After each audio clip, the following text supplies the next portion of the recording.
శ్రీపాద శ్రీవల్లభ చరితామృతము 19వ అధ్యాయం. వల్లభేశ్వర శర్మ దంపతులు, నేను, సుబ్బన్న శాస్త్రి శ్రీపాదుల వారి లీలలను స్మరించుకుంటున్నాము. ఇంతలో వారికి దూర బంధువైన లింగన్న శాస్త్రి అన్నతడు ఒకడొచ్చాడు. అతడు వేదాంగ పారంగతుడు. లింగన్న శాస్త్రి ఈ విధంగా చెప్పనారంభించాడు. నేను పితృతర్పణ నిమిత్తం పాదగయా క్షేత్రమైన పీఠికాపురమునకు వచ్చి తిని, మా తాతగారు కర్మిష్ఠుడైన బ్రాహ్మణుడైనను ధనవంతుడైనను బహు పిసినారి. శాస్త్రంలో చెప్పబడిన ఆపద్ధర్మములను ధర్మ సూక్ష్మములను వితండవాదంతో తమకు అనుకూలంగా అన్వయించుకునేవారు. పితృదేవతల తృప్తి కొరకు చేయబడు దశవిధ దానములను యథాశక్తి అను సూత్రంతో వక్రంగా అన్వయించుకొని వారు అత్యంత స్వల్ప ద్రవ్యములతో ఆ తంతు అయినదని అనిపించుకునేది. వారు శ్రద్ధాపూర్వకంగా చేయబడు శ్రాద్ధ కర్మములందు కూడా అనవసరంగా ద్రవ్యము ఖర్చు పెట్టబడుచున్నదని, భోక్తలు ఇదే అదును అని చెప్పి భావించి మిక్కుటంగా భోజనం చేయుచున్నారని, తన ఇల్లు గుల్లవుచున్నదని అంతర్మదనం చెందడివాడు. కాలం తీరగా మా తాతగారు చనిపోయేరి. మా నాయన కూడా తండ్రి అడుగుజాడల్లో నడిచెను. జగద్భక్షకుడైన కాలము నా తండ్రిని కూడా కబలించను. నేను మాత్రం శాస్త్రములో చెప్పబడిన రీతిగా నా శక్తికి తక్కువ గాని ఎక్కువ అని కాకుండా యథాశక్తిగా పితృదేవతలకు సంబంధించిన తర్పణాదులు కావించుచుంటిని.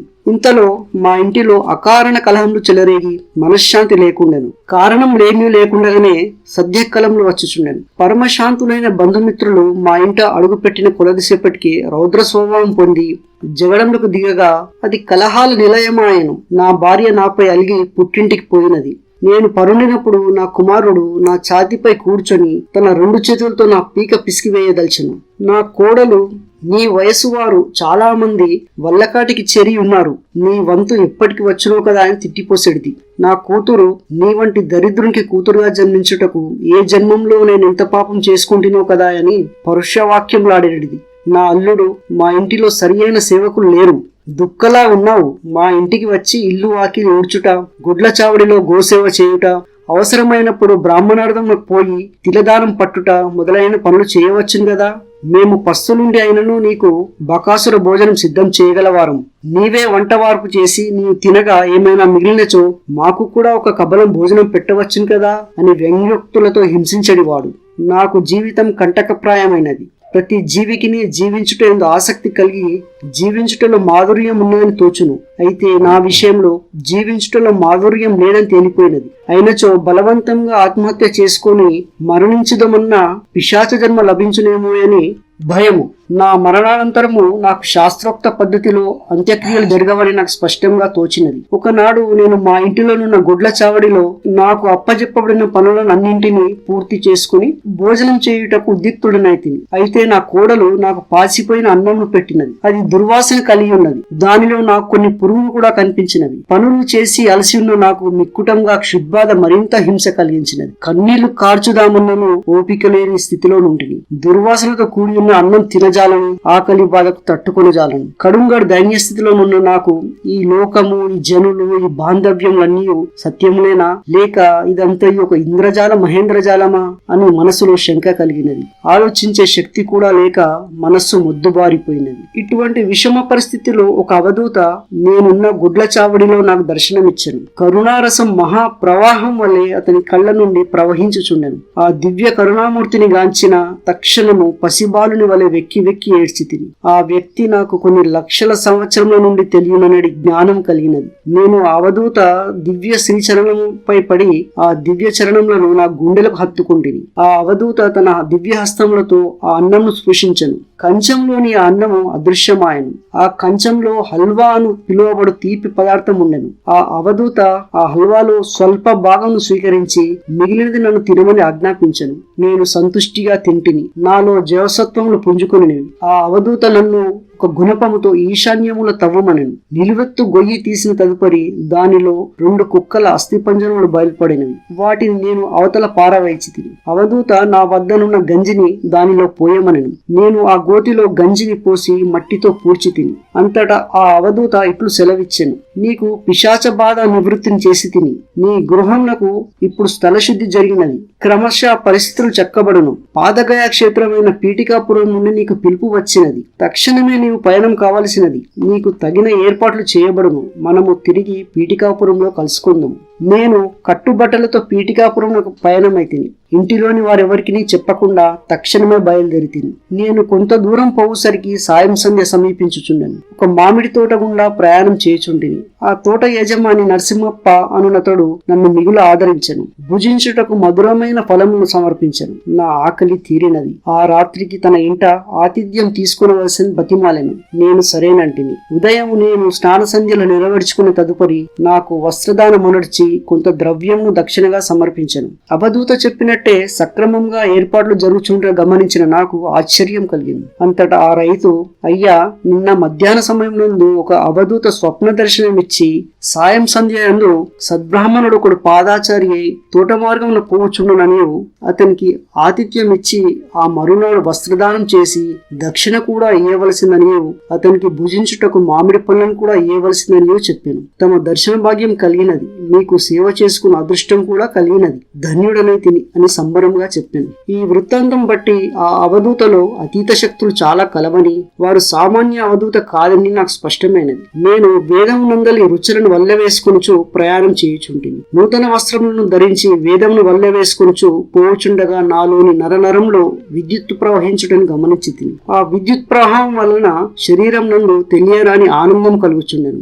నా వెనుకనే ఎవరో వేద పండితుడు వడివడిగా వచ్చుటను గమనించి తిని. అతడు వేదం నందలి సావిత్రి పన్నము చెప్పనారంభించను. నేను కూడా అతనితో స్వరంను కలిపి తిని. అంతటా ఆ వేద పండితుడు, సావిత్రి పన్నము చాలా ముఖ్యమైనది. త్రేతాయుగం నందు భరద్వాజ మహర్షి సావిత్రి కాటక చయనం చేసెను. అది కూడా పీఠికాపురంలోనే చేసెను. ఆ దత్తప్రభు ఏనాడో ఇచ్చిన వాగ్దానం అనుసరించి నేడు పీఠికాపురం నందు శ్రీపాద శ్రీ వల్లభ రూపంలో అవతరించినాడు.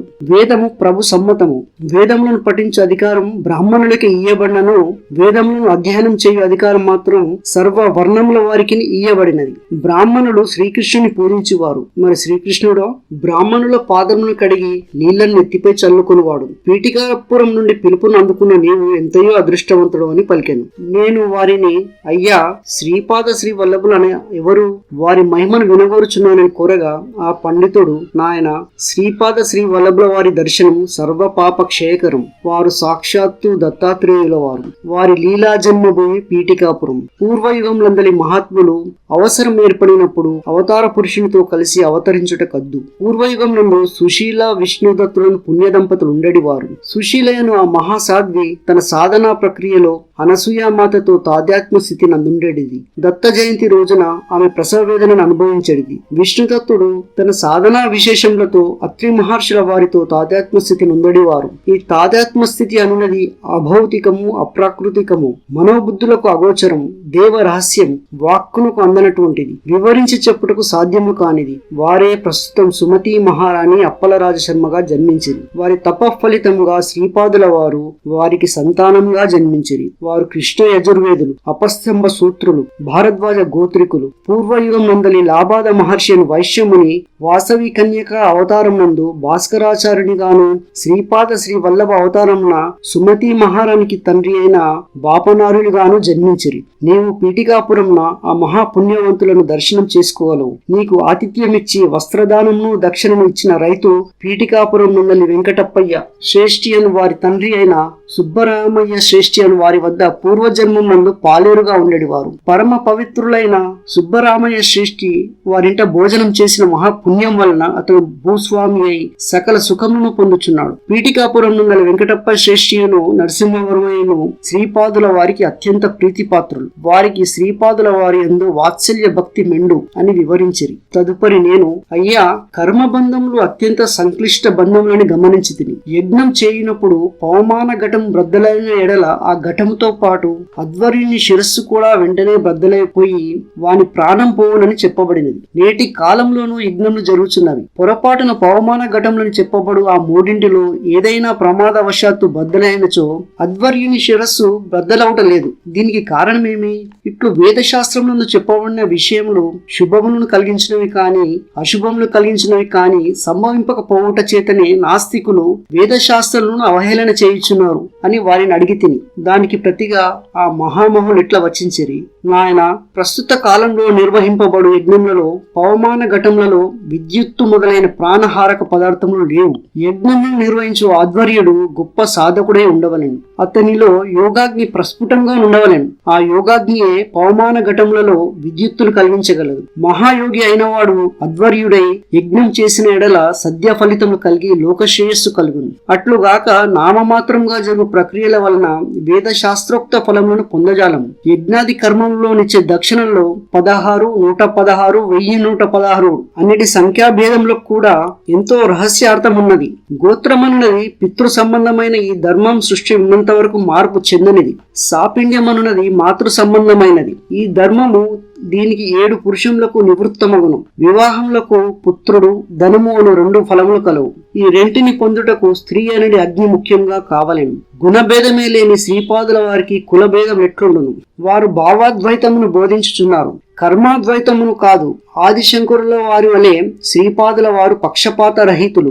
ఆదిశంకరుడు హేమ విద్యను సత్వగుణ ప్రధానులైన బ్రాహ్మణులకు ఉపదేశింపక రజోగుణ ప్రధానులను పరోపకార పరాయణులకు కళ్ళు గీసుకుని జీవించు గౌడ కులస్తులకు ఉపదేశించిరి. అట్లనే శ్రీపాదుల వారు కూడా జాతి, మత, వర్ణ, వయో వివక్షత లేకుండా వారి వారి యోగ్యతానుసారము తమ అనుగ్రహం ప్రసరింపచేతురు. ఆదిశంకరుల వారు హేమ విద్యను బ్రాహ్మణులకు ఉపదేశించిన వారు లోబులై ధన వ్యామోహాలందు చిక్కి స్వధర్మానుష్ఠానమును మర్చిపోదురు. మనస్సు, బుద్ధి, అహంకారము, భూమ్యాది పంచానాత్మలు అనేడు ఈ 8 జడ ప్రకృతులందరూ. చిత్ ప్రకృతితో కలిపిన ఎడల ఇది 9వ గుణం. 1 అనున్నది చిత్ ప్రకృతికి ప్రతీకం. 2 నుండి 9 వరకు ఉన్న ఈ 8 అంకెలు 8 జడ ప్రకృతులకు ప్రతీకలు. శూన్యం అనున్నది బ్రహ్మతత్వమునకు ప్రతీకం. పూర్ణముతో కూడిన 9 అంకెల వలన పుట్టిన గణితము ప్రకృతుల కార్యకలాపములకు అనగా సృష్టికి ప్రతీకమై ఉన్నది. శ్రీపాదుల వారు 2 చపాతీల కోసం దో చపాతీ దేవ లక్ష్మి అని హాస్యంగా భిక్ష అడుగుచుండేడు వారు.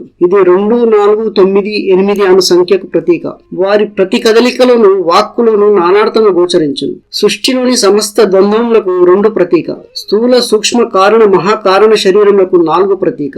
మార్పులకు లోను కాని బ్రహ్మతత్వములకు 9 ప్రతీక. మహామాయకు 8 ప్రతీక. శ్రీపాదుల వారు అర్ధనారీశ్వరుడు. నేను బృహత్శిలా నగరం అని పిలువబడు పెనుగొండ గ్రామం చెందినవాడు. నన్ను గణపతి శాస్త్రి అని అందరు. నేను వేదాధ్యయనం చేయు నిమిత్తము వాయసాపుర అగ్రహారంలోకి వచ్చి తిని గురు శుశ్రూష చేయుచు వేదమును నేర్చుకొంచుంటిని. మా గురుదేవులకు వారి గృహములకు సమీపంలో భూములు కలవు. వారికి గోగణం కూడా విస్తారము. నేను గోవులను మేపుటకు పొలంలోకి పోయి తిని ఒకనాడు పశువుల కాపరి వేషంలో ఉన్న దివ్య తేజో విరాజితుడైన 10 సంవత్సరముల వయస్సు గల బాలకుడొకడు మా భూమిలోనికి వచ్చెను. అతడి మెడలో జంధ్యము ధరించి ఉండెను. కావున నేను బ్రాహ్మణ బాలకుడని నిశ్చయించుకుని నిర్ధారణ కొరకు అతనిని అడిగి తిని. అంతటా బాలకుడు, నేనే, నాలో సమస్త తత్వములు ఉన్నవి. అన్నిటికీ ఆధారభూతుడనైన నేనే. నాలోని బ్రాహ్మణ లక్షణమును గాంచి నీవు నన్ను బ్రాహ్మణుడని భావించినా అది తప్పు కాదు. అయితే అది మాత్రమే సత్యం కాదు. నాలో క్షత్రియ లక్షణములను గాంచి నన్ను క్షత్రియుడనుకున్నా అది అసత్యము కాదు. అయితే అది మాత్రమే సత్యం కాదు. నాలో వైశ్య లక్షణములను గాంచి నన్ను వైశ్యుడనని అనుకున్నా అది అసత్యం కాదు. అయితే అది మాత్రమే సత్యం కాదు. నాలో శూద్ర లక్షణములను గాంచి నన్ను శూద్రుడని అనుకున్నాను అది తప్పు కాదు. అయితే అది మాత్రమే యథార్థం కాదు. నన్ను నీవు చండాలునిగా భావించినను తప్పు కాదు. కాని అది కూడా యథార్థము కాదు. నేను సమస్త పరిమితులకు అతీతుడను. సత్యములుగాను అసత్యములుగాను తోచడి ప్రతి విషయమునకును నేను అతీతుడను, ఆధారభూతుడను. నేను పరమ సత్యమును. ఆ సత్యతత్వము అన్ని అవధులకును ఆవల నుండినది. నా యొక్క ధర్మము పరమధర్మము. అది సమస్త ధర్మములకు అతీతము, ఆధారభూతము కూడాను. నాది పరమ ప్రేమతత్వము. సృష్టిలోని జీవులలో ఉండే ప్రేమతత్వములన్నింటికంటే సుదూరములో ఉండును. అంతేకాకుండా వాటి అన్నింటికీ ఆధారముగా ఉండును. నన్ను నీవు పురుషునిగా భావించిన స్త్రీ వలె ప్రవర్తించెదను, స్త్రీగా భావించిన పురుషుని వలె ప్రవర్తించెదను. నన్ను అర్ధనారీశ్వరుడు అందుకొందువా? ఆ 2 రూపములు వ్యక్తమగుటకు ముందున్న మనోవాచాన గోచరమైన దివ్యానంద తత్వమును రుజువు చేసెదను. ఇంత విలక్షణముతో కూడిన నన్ను ఏమని తెలుసుకొనగలవు?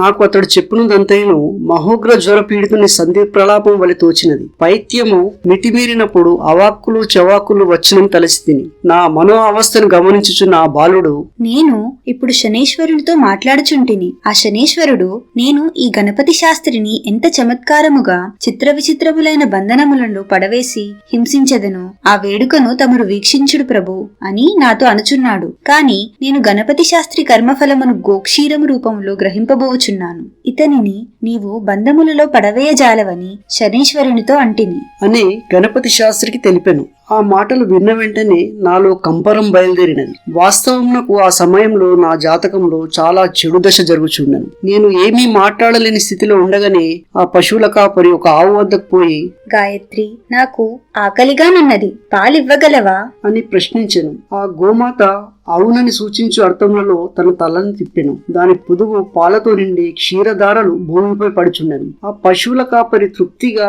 ఆ పాలను తాగెను. వాస్తవమునకు అది గొడ్డు ఆవు అయినను ఆ పశువుల కాపరికి పాలిచ్చింది. ఇది అంతయు నాకు అయోమయంగా నుండెను. ఆ పశువుల కాపరి తృప్తిగా అచటనున్న ఒక మామిడి చెట్టు కింద కూర్చుండెను. నేను తిరిగి అతని వైపు యాదృచ్ఛికంగా చూడగా ఆ పశువుల కాపరితో పాటు ఎవరో 10 ఏండ్ల రైతు బాలిక వేషమునున్న కన్య కూడా ఉండెను. చూపరులకు వారిరువురు నయనానందకరంగా నుండేరి. వారి సరస సల్లాపములు, వినోదభరితములైన సరస సంభాషణలు చూడచక్కని జంటగా కనిపించెను. ఇంతలో వెంకటప్పయ్య శ్రేష్ఠి గారు తమ గుర్రపు బండి నుండి దిగిరి. వారితో పాటు 10 సంవత్సరముల వయసు కలిగిన తేజో విరాజితుడైన బాలకుడొకడు ఉండెను. అతడే శ్రీపాద శ్రీ వల్లభ స్వామి అని ఆ తర్వాత తెలుసుకుంటుంది. మా గురుదేవులకు ఈ భూమిని వెంకటప్పయ్య శ్రేష్ఠి గారు తమ తండ్రి గారి స్మృత్యార్థము భూదానంగా ఇచ్చి ఉండేది. ఈ భూమికి ఆనుకొని శ్రేష్ఠి వారికి విస్తారమైన భూములు కలవు. తమ భూములను పర్యవేక్షించుకు నిమిత్తము శ్రీ శ్రేష్ఠి గారు ఎప్పుడైనా పీఠికాపురం నుండి వాయసపుర అగ్రహారమునకు వచ్చుచుందరు. శ్రేష్ఠి గారు పశువుల కాపరిని అతనితోనున్న రైతు బాలికను చూసి ఆశ్చర్యచకితులైరి.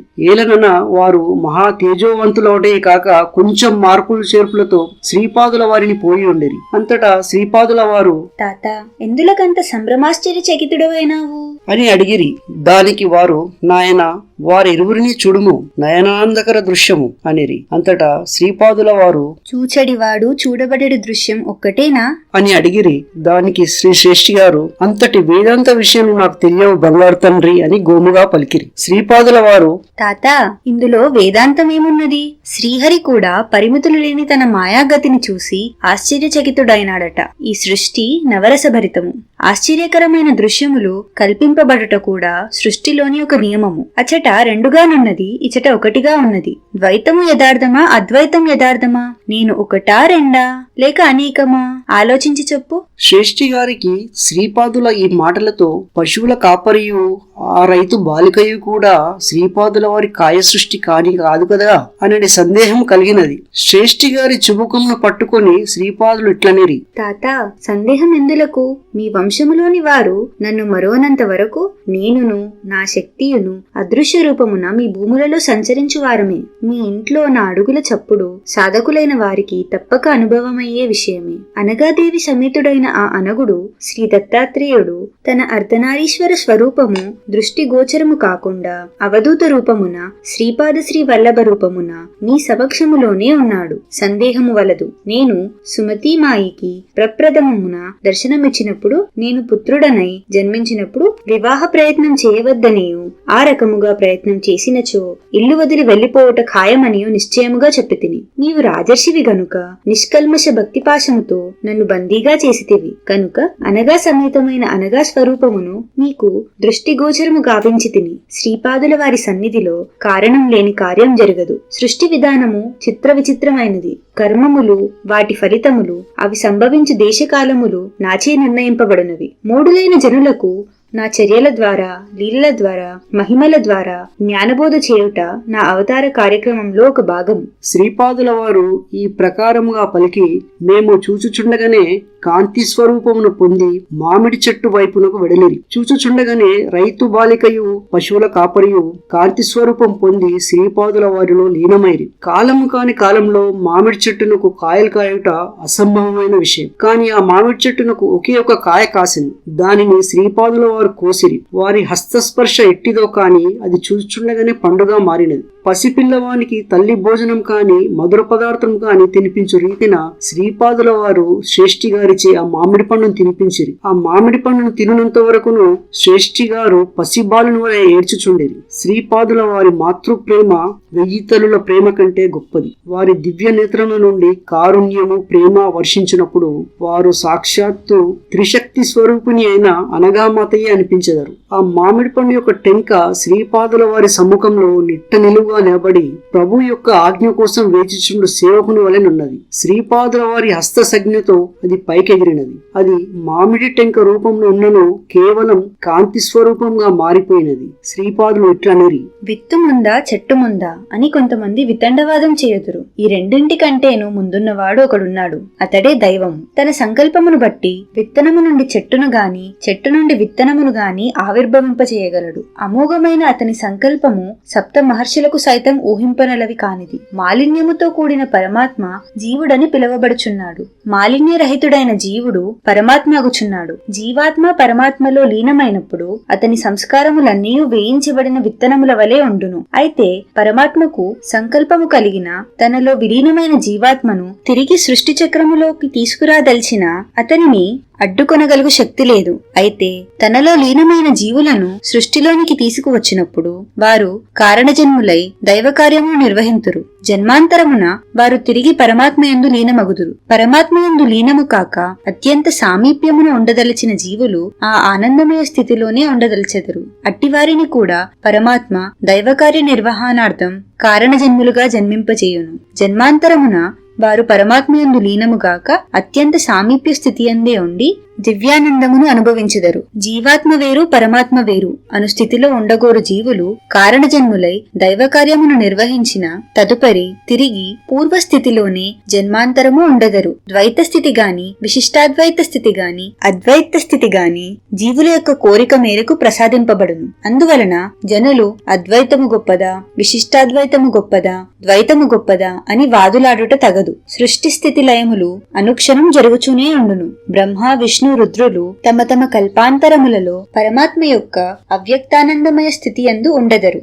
వారు తిరిగి మహాసంకల్పమును అనుసరించి వ్యక్తస్థితికి వచ్చి వారి కోసమై నూతనముగా సృష్టించబడిన బ్రహ్మాండములయందు సృష్టి స్థితి లయములు కావించెదరు. నవవ్యాకరణ పండితుడైన హనుమంతుడు రాబోవు కల్పములో బ్రహ్మగా నుండును. జీవులకు వారి వారి సంస్కారములను బట్టి యోగ్యతా విశేషములను బట్టి విశ్వ పరిపాలనా కార్యక్రమంలో బాధ్యతలు ప్రసాదింపబడును. అందువలన సృష్టి అందరి బ్రహ్మాండములు అనేక కోట్లు. వాటి పరిపాలనా నిర్వహణమునకు వినియోగింపబడు దేవతా శక్తులు కూడా అనంతముగా నుండును. ఆ దేవతా శక్తులకు ప్రతిబంధకములుగా నుండు రాక్షస శక్తులు కూడా అనంతముగా నుండును. తురుష్కులు సగుణోపేతుడైన నిరాకారుణ్ణి అల్లా అని పిలిచెదరు. క్రైస్తవులు సగుణోపేతుడైన నిరాకారుని యహోవా అనియు సృష్టియందు ప్రతిబింబించిన కూటస్థ చైతన్యమును కుమారుడైన యేసు అనియు సాంత్వమును ఆదరణను ప్రేమను కరుణను సమకూర్చు దివ్య చైతన్యమును పవిత్ర ఆత్మ అనియు వ్యవహరించెదరు. సమస్త ధర్మములయందు మతములయందు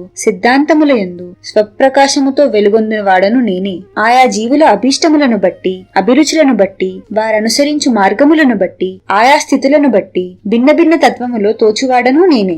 నేను సర్వతంత్ర స్వతంత్రుడను కనుక సాధ్యాసాధ్యములు లేనివాడను గనుక నాకు నిర్దిష్టమైన విధానం అనున్నది లేదు. సమస్త దేవీ దేవతా స్వరూపములలోనూ అంతర్నిహితముగా జాజ్వల్యమానముగా ప్రకాశించువాడను నేనే గనుక ఆయా స్వరూపముల ద్వారా పూజలను స్తోత్రములను అందుకొనువాడను నేనే. అందరినీ అనుగ్రహించువాడను నేనే. కలిపురుషుని మాయ అంతమైన వెంటనే సర్వ మతముల సారమైన సనాతన ధర్మమే నా స్వరూపం అనడి జ్ఞానం ఉదయించును. సాధకుడు బహిర్యాగము ద్వారానైనను అంతర్యాగము ద్వారానైనను నన్ను పొందవచ్చును. సాధకుడు బహిర్ముఖుడైనను అంతర్ముఖుడైనను సదా నేను వానిని కనిపెట్టుకుని ఉండువాడను, ప్రేమతో పలకరించువాడను నేనే. వేదములో కూడా సత్యము జ్ఞానానంతం బ్రహ్మమని చెప్పబడినది. నేనే సత్య జ్ఞానానంత బ్రహ్మస్వరూపమును. నాస్తికునకు దేవుడు లేడని ప్రబోధించువాడను నేనే. ఆస్తికునకు దేవుడు ఉన్నాడని హెచ్చరిక చేయువాడను నేనే. సమస్త గురు స్వరూపం నేనే. సత్య సత్యలోకము, సత్యనామము, గోలోకము, మహాశూన్యము మొదలైన సమస్త సాధనా స్థితులలోనూ స్వయం ప్రకాశముతో వెలుగొందువాడను నేనే.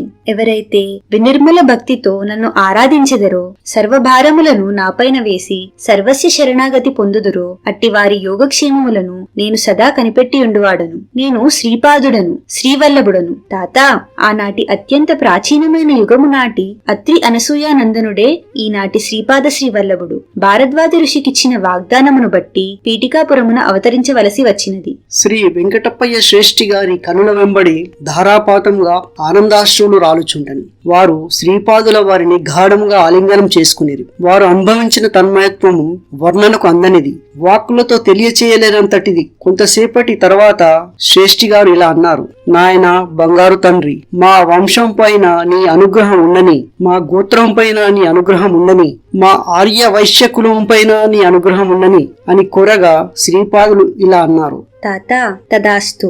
బ్రాహ్మణునకు ఒక వరం కోరుకొను అధికారం కలదు. క్షత్రియమునకు 2 వరములు, వైశ్యునకు 3 వరములు, శూద్రునకు 4 వరములు కోరుకొను అధికారం ఉన్నది. నీవు కోరిన 3 వరములు అనుగ్రహించితిని. 33 కోట్ల దేవతల సాక్షిగా వాగ్దానం చేయుచున్నాను. నా పేరిట నా మాతామహులైన శ్రీ బాపనారుల ఇంట సరిగ్గా నా జన్మస్థానమునందు శ్రీపాద శ్రీవల్లభ మహాసంస్థానం ఏర్పడును. నీ నుండి 33వ తరం నడుచుచుండగా, శ్రీ బాపనారుల నుండి 33వ తరం నడుచుచుండగా, శ్రీ నరసింహవర్మ నుండి 33వ తరం నడుచుచుండగా, నీ వంశములోని 33వ తరం వ్యక్తిని నిమిత్తమాత్రునిగా చేసి నా సంస్థానమును నేనే ఏర్పాటు చేసుకొందును. మీ వంశ మూల పురుషుడైన మార్కండేయ మహర్షిని ఆదేశించుచున్నాను. మార్కండేయ మహర్షి ప్రతి గురువారం మధ్యాహ్న సమయమున ఏదో ఒక రూపమున నాకు నైవేద్యం ఇయ్యబడిన పదార్థములో ఎంతో కొంత భాగం స్వీకరించుగాక. దాని వలన మార్కండేయ గోత్రం నందు జనించు వారందరికీ మేలు కలుగునుగాక. నీవు కోరినట్లే ఆర్యవైశ్యులపైన నా అనుగ్రహం ఉన్నది. ఆర్యవైశ్యులకును రాజ్యాధికార యోగం కలుగునట్లు ఆశీర్వదించుచున్నాను. దానికి ప్రతిగా భవిష్యత్తులో ఆర్యవైశ్యుడొకడు భారత ప్రభువు కాగలడు. విచిత్రమైన నాడీ జ్యోతిష్యమునందలి సూచనను బట్టి పీఠికాపురం రాగలడు. మెండుగా నా అనుగ్రహమును పొందగలడు. ఆ తరువాత నేపాల దేశం నుండి భక్తజనులు అసంఖ్యాకముగా పీఠికాపురమున నా దర్శనములకు రాగలరు. నా యొక్క శాసనము శిలాశాసనము. సృష్టిలోని ఏ ప్రాణికిని అది అనుల్లంఘనీయమైన శాసనము. తాత, నా జేగంట రకరకముల మార్పులకు లోనై నా మూర్తి ప్రతిష్ఠింపబడిన స్థలములో భూమిగతమై ఉండును. జేగంట చేరిన దానికి గుర్తుగా అచట త్రవ్వకములో కొన్ని మృణ్మయ పాత్రలు లభించును. పీఠికాపురమునందు నిర్వింబవో నా మహాసంస్థానమునకు ద్రవ్య సహాయం చేయుటకు ఎంతో సుకృతం కావలను. ఏదో ఒక జన్మలో ఆర్యవైశ్య కులమునందు జన్మించి పీఠికాపురములో ఏదో ఒక సంబంధం కల వ్యక్తి నుండి మాత్రమే ద్రవ్య సహాయం సమకూరును. అవిశ్వాసులు, మూఢులు, పాండిత్యజనిత అహంకారులు ప్రతిదానికిని ప్రమాణము కోరదరు. నా చరిత్ర పారాయణం చేసిన అభీష్ట సిద్ధి కలుగును. పీఠికాపురములో నా సంస్థానమునకు సంబంధించిన ఏ సత్కార్యములో పాల్గొనినను ప్రతిబంధకం తొలుగును. పీఠికాపురములో నా జన్మ నక్షత్రమైన చిత్తా నక్షత్రము నాడు నన్ను శ్రద్ధతో అర్చించిన రుణబాధలు తీరును. కన్యలకు యోగ్యులైన వరులతో వివాహం జరుగును. భూత ప్రేత పిశాచాది అదృశ్య శక్తుల బాధ తొలుగును. శ్రావణ శుద్ధ పౌర్ణమి నాడు శ్రీ వాసవి కన్యక నాకు రక్షాబంధనం కట్టు పుణ్యదినం. ఆనాడు పీఠికాపురములో నా సన్నిధిలో నుండి వారులకు చిత్రగుప్తుడు మహాపుణ్యమును లిఖించును. నేను స్వత ప్రమాణము, నా చరిత్ర స్వత ప్రమాణము, నా లీలలు స్వత ప్రమాణము. సూర్యుణ్ణి సూర్యుడని తెలుపుటకు వేరే ప్రమాణమేలా? శ్రీపాదుల వారి లీలలు అనితర సాధ్యములు. ఆ మరునాడు నేను, వల్లభేశ్వర శర్మ దంపతులు, సుబ్బన్న శాస్త్రి, లింగన్న శాస్త్రి శ్రీపాదుల వారి దర్శనార్థం కుర్వపురం వెళ్ళాము. శ్రీపాదుల వారు మమ్మెంతగానో ఆశీర్వదించారు. చిరునవ్వుతో ఇలా అన్నారు: ఆహా, ఏమి చర్చలు, ఏమి చర్చలు! శ్రీపాద శ్రీవల్లభ మహాసంస్థానం ఏర్పడుటకు చాలా కాలం గడపవలెను కదా. మల్లాది వారి రుణము, వెంకటప్పయ్య శ్రేష్ఠి గారి రుణము, బచ్చవాయి వారి రుణము తీరేదెన్నటికో. ఈ విధంగా పలికి మౌనముద్ర వహించారు. శ్రీపాద శ్రీ వల్లభులకు జయము జయము. 19వ అధ్యాయం సమాప్తం.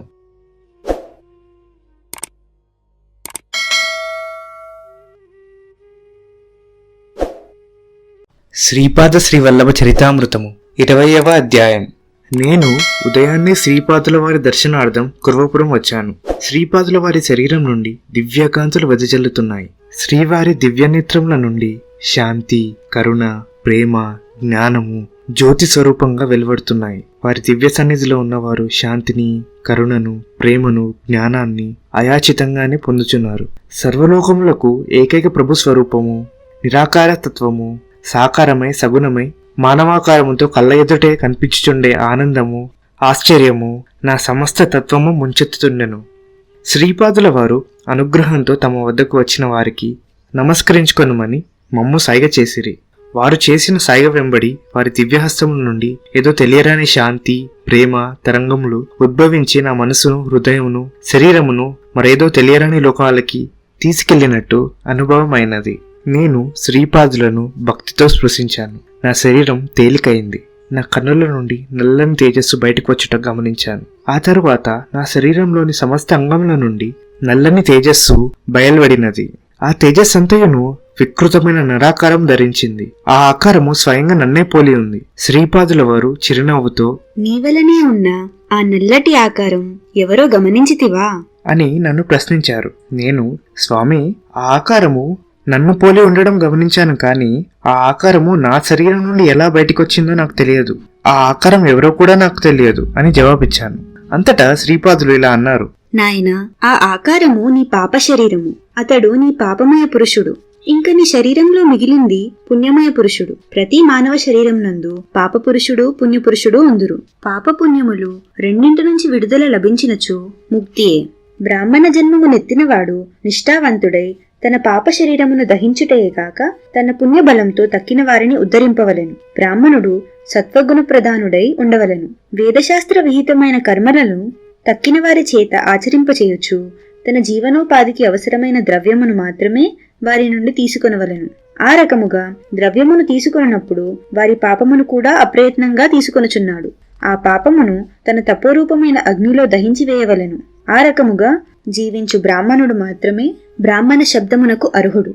అట్లు కాని ఎడల అతడు జాతి మాత్రము చేతనే బ్రాహ్మణుడు గాని బ్రహ్మజ్ఞానవంతుడైన బ్రాహ్మణుడు మాత్రం కాజాలడు. మా మాతామహులైన బాపనార్యుల వంటి వారును, మా పితృదేవులైన అప్పలరాజ శర్మ వంటి వారును సద్బ్రాహ్మణులు అనిపించుకొనగలిగిన వారు. మా మాతామహి రాజమాంబయును, మా మాతృదేవి సుమతి మహారాణియును పరమ పవిత్రులు. అటువంటి వారి స్మరణ మాత్రం చేతనే జీవుల శరీరమునందలి వేవేల పాపములు తక్షణమే పలాయనం చిత్తగించును. ఈ మాటలను పలికిన శ్రీపాదుల వారు క్షణకాలం మౌనముద్ర వహించారు. చేతి వ్రేళ్లతో తమ భూమధ్యమును తాకి తమ కుడి హస్తము చాచారు. వారి అరిచేయి నుండి ప్రకాశవంతమైన వెలుగు ఉద్భవించను. తక్షణమే హోమమునకు కావలసిన పవిత్ర వస్తువులు ఉద్భవించను. కొన్ని మధుర ఫలములు, పుష్పములు కూడా ఉద్భవించను. తదుపరి కాంచనము, రజతము ఉద్భవించను. ఆ తదుపరి నవరత్నములు ఉద్భవించను. అటు తదుపరి దివ్యాగ్ని ఉద్భవించను. నా శరీరం నుండి వెలువడిన పాపపురుషుడు మహాభయకంపితుడై అరుస్తుండెను. శ్రీపాదుల వారు తమ నేత్రముల కదలికతో పాపపురుషుణ్ణి దివ్యాగ్ని అందు పడి దగ్ధము కావాల్సిందని ఆజ్ఞాపించారు. వాడు అయిష్టంగానే ఆ అగ్నిలో పడ్డాడు.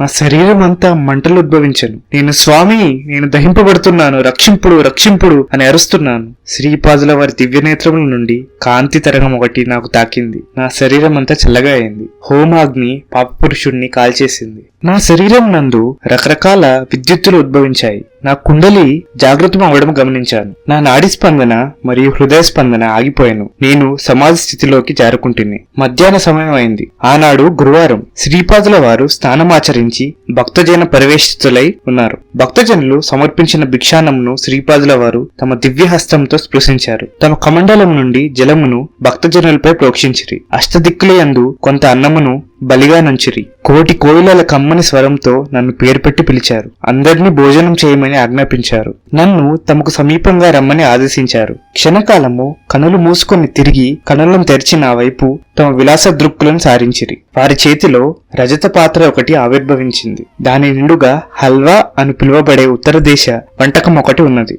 అది శ్రీపాదుల వారికి ఇష్టమైన వంటకం. శ్రీపాదుల వారు, శంకరభట్టు, నన్ను నా భక్తులు తమ భక్తి పాశములతో బంధించెదరు. నేను నిష్కల్మషమైన భక్తి శ్రద్ధలకు మాత్రమే బద్ధుడను. శ్రేష్ఠి గారి ఇంట వారి ధర్మపత్ని వెంకట సుబ్బమాంబ ఈ వంటకములు నా నిమిత్తమే తయారు చేసి నేను ఆరగించిన తదుపరి మాత్రమే భోజనం చేసేదనని ప్రతిజ్ఞ పూనినది. వారి మనుమరాలు లక్ష్మీవాసవి నా చేతికి రక్షాబంధనం కట్టినది. నా భర్త జాతకమునందు మారకయోగం ఉన్నదని జ్యోతిష్కులు అనుచున్నారు. నీకు నేను రక్షాబంధనం కట్టిన మాట యథార్థమేని నీవు ఈ ప్రసాదం స్వీకరించి నన్ను సుమంగలిగా ఆశీర్వదించవలసిందని పట్టుబట్టి నిరసన దీక్ష చేపట్టినది. నాకు వేరే గతి ఏమున్నది? చిరంజీవి లక్ష్మీ వాసవి లక్ష్మీ సౌభాగ్యవతిగా ఆశీర్వదించి పుష్పములు, గాజులు, కుంకుమను ప్రసాదించి తిని మా అమ్మమ్మ వెంకట సుబ్బమాంబ ప్రేమతో తయారు చేసిన హల్వాను నా వెంట తెచ్చి తిని ఈ మధుర ప్రసాదం అనేక జన్మల నుండి సంప్రాప్తమగుచుండిన మహాపాతకములను నిర్మూలించును. నా భక్తుల ఇంట నాకు నివేదన చేయబడిన ప్రసాదము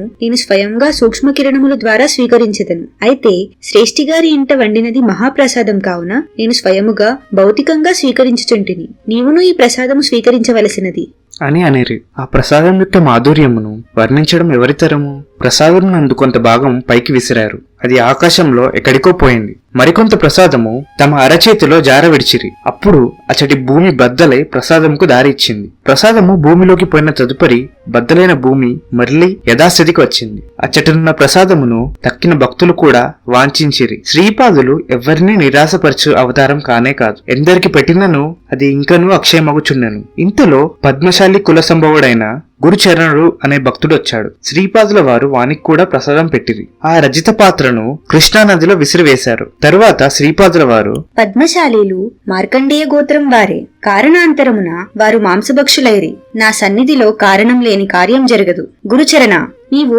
ఎన్నో రోజుల నుండి నాకు ప్రసాదం నైవేద్యంగా పెట్టుచు శ్రీ గురుచరణములే సర్వదా శరణు శరణు అనుచు పవిత్ర జీవనం గడుపుచున్నావు. ఈనాడు శ్రీ గురుడి చేతుల నుండి మహాప్రసాదమును పొందగలిగితివి. శంకర భట్టునకు గురుతత్వము గురించి నీకు తెలిసినంతా విశదపరచుము. మేము మధ్యాహ్న సమయమున యోగనిద్రలో నుండి మానస సంచారం చేసెదము. మమ్ములను ఎవరూ దర్శింపరాదు. మా విశ్రాంతికి భంగం రానివ్వరాదు అని సెలవిచ్చిరి. నేను శ్రీ గురుచరణుడు అనే మహాభక్తుడిని కలవడం నిజంగా శ్రీ గురుని సంకల్పమే. శ్రీ గురుచరణుడు యోగ మార్గంలో పరిణితి చెందినవాడు. శ్రీపాదుల వారి తత్వమును నాకు తెలియజేసి ధన్యుణ్ణి చేయమని నేను వారిని ప్రార్థించాను. అంతటా గురుచరణుడు, అనంతకోటి బ్రహ్మాండంలా సృష్టి స్థితి లయములను అందించే మహాసంకల్పం ఏదైతే ఉన్నదో అట్టి నిరాకార నిర్గుణ తత్వమే సాకార సగుణ స్వరూపమై పూర్వయుగం నందు శ్రీ దత్తాత్రేయుడుగా అవతరించి ప్రస్తుతం ఈ యుగమున ఈ కాలమున శ్రీపాద శ్రీ వల్లభ రూపమున అవతరించినది. ఈ అవతారము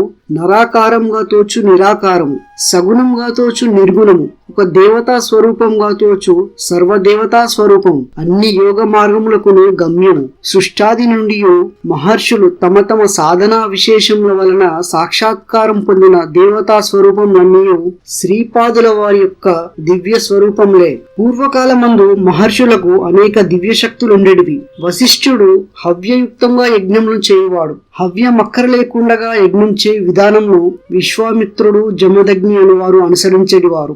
ఏదేని ఒక కర్మను చేయుటకు కాని చేయకుండుటకు కాని వేరు విధంగా చేయుటకు కాని ఆ కర్మ యొక్క రహస్యమును, ఆ మంత్ర రహస్యము తెలిసిన వాడే సమర్థుడగును. శ్రీపాదుల వారు సర్వసమర్థులు. అయితే వారు కర్మ రహస్యమే ఎరిగిన వారు కనుక ఆయా వ్యక్తుల ఎడల వారు ప్రవర్తించు విధానంలో వ్యత్యాసములు కనిపించును. అన్ని శక్తులలోనూ ప్రేమ శక్తి సర్వశ్రేష్టమైనది. దానికున్న శక్తి అనంతమైనది. బాపనార్యులు కాని, నరసింహవర్మ కాని, వెంకటప్పయ్య శ్రేష్ఠి కాని విచిత్ర యోగ సంపన్నులు. వారు ముగ్గురికి శ్రీపాదుల వారి ఎడల వాత్సల్య భక్తి మెండు. వారు తమ ప్రేమ శక్తితో ఫలానా కార్యమును సుసంపన్నం చేయమని శ్రీపాదుల ఎదుట మంకుపట్టు పట్టగలరు. శ్రీపాదుల వారు కూడా తలయంచక తప్పదు. శ్రీపాదుల వారు ప్రతి స్త్రీలోనూ తమ మాతృశ్రీని దర్శింపగల సహజ స్వభావులు. సహజ వాత్సల్యంతో ఎవరైనాను శ్రీపాదుని దివ్య శిశువుగా భావించి ఆరాధించెదరో శ్రీపాదుల వారు కూడా వారి ఇళ్లలో శిశువుగానే ప్రవర్తించెదరు.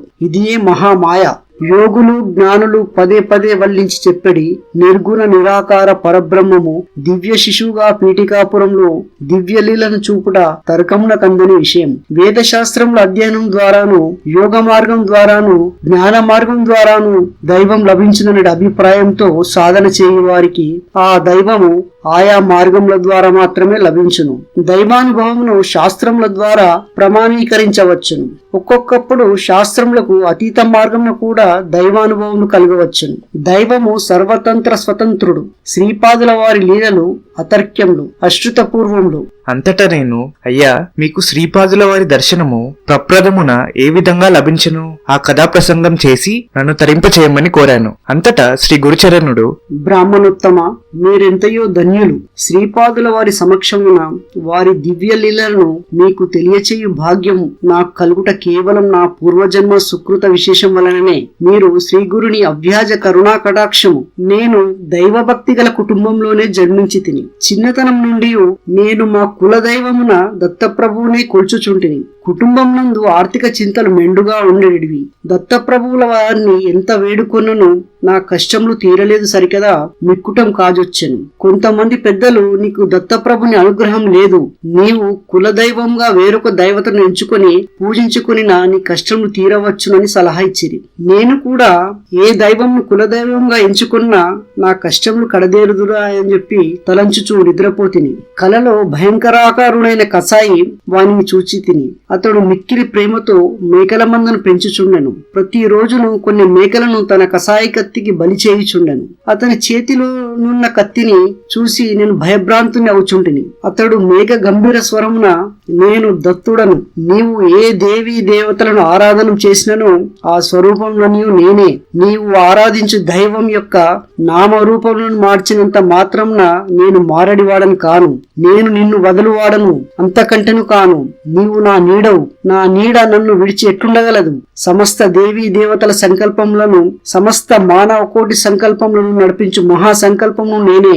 భగవదవతారములన్నీ ఏ బ్రహ్మస్వరూపం నుండి వెలువడనో ఆ బ్రహ్మము నేనే. పులి నోట చిక్కిన జంతువు తప్పించుకొనగలుగునేమో కాని నా చేత చిక్కిన నీవు తప్పించుకొనలేవు.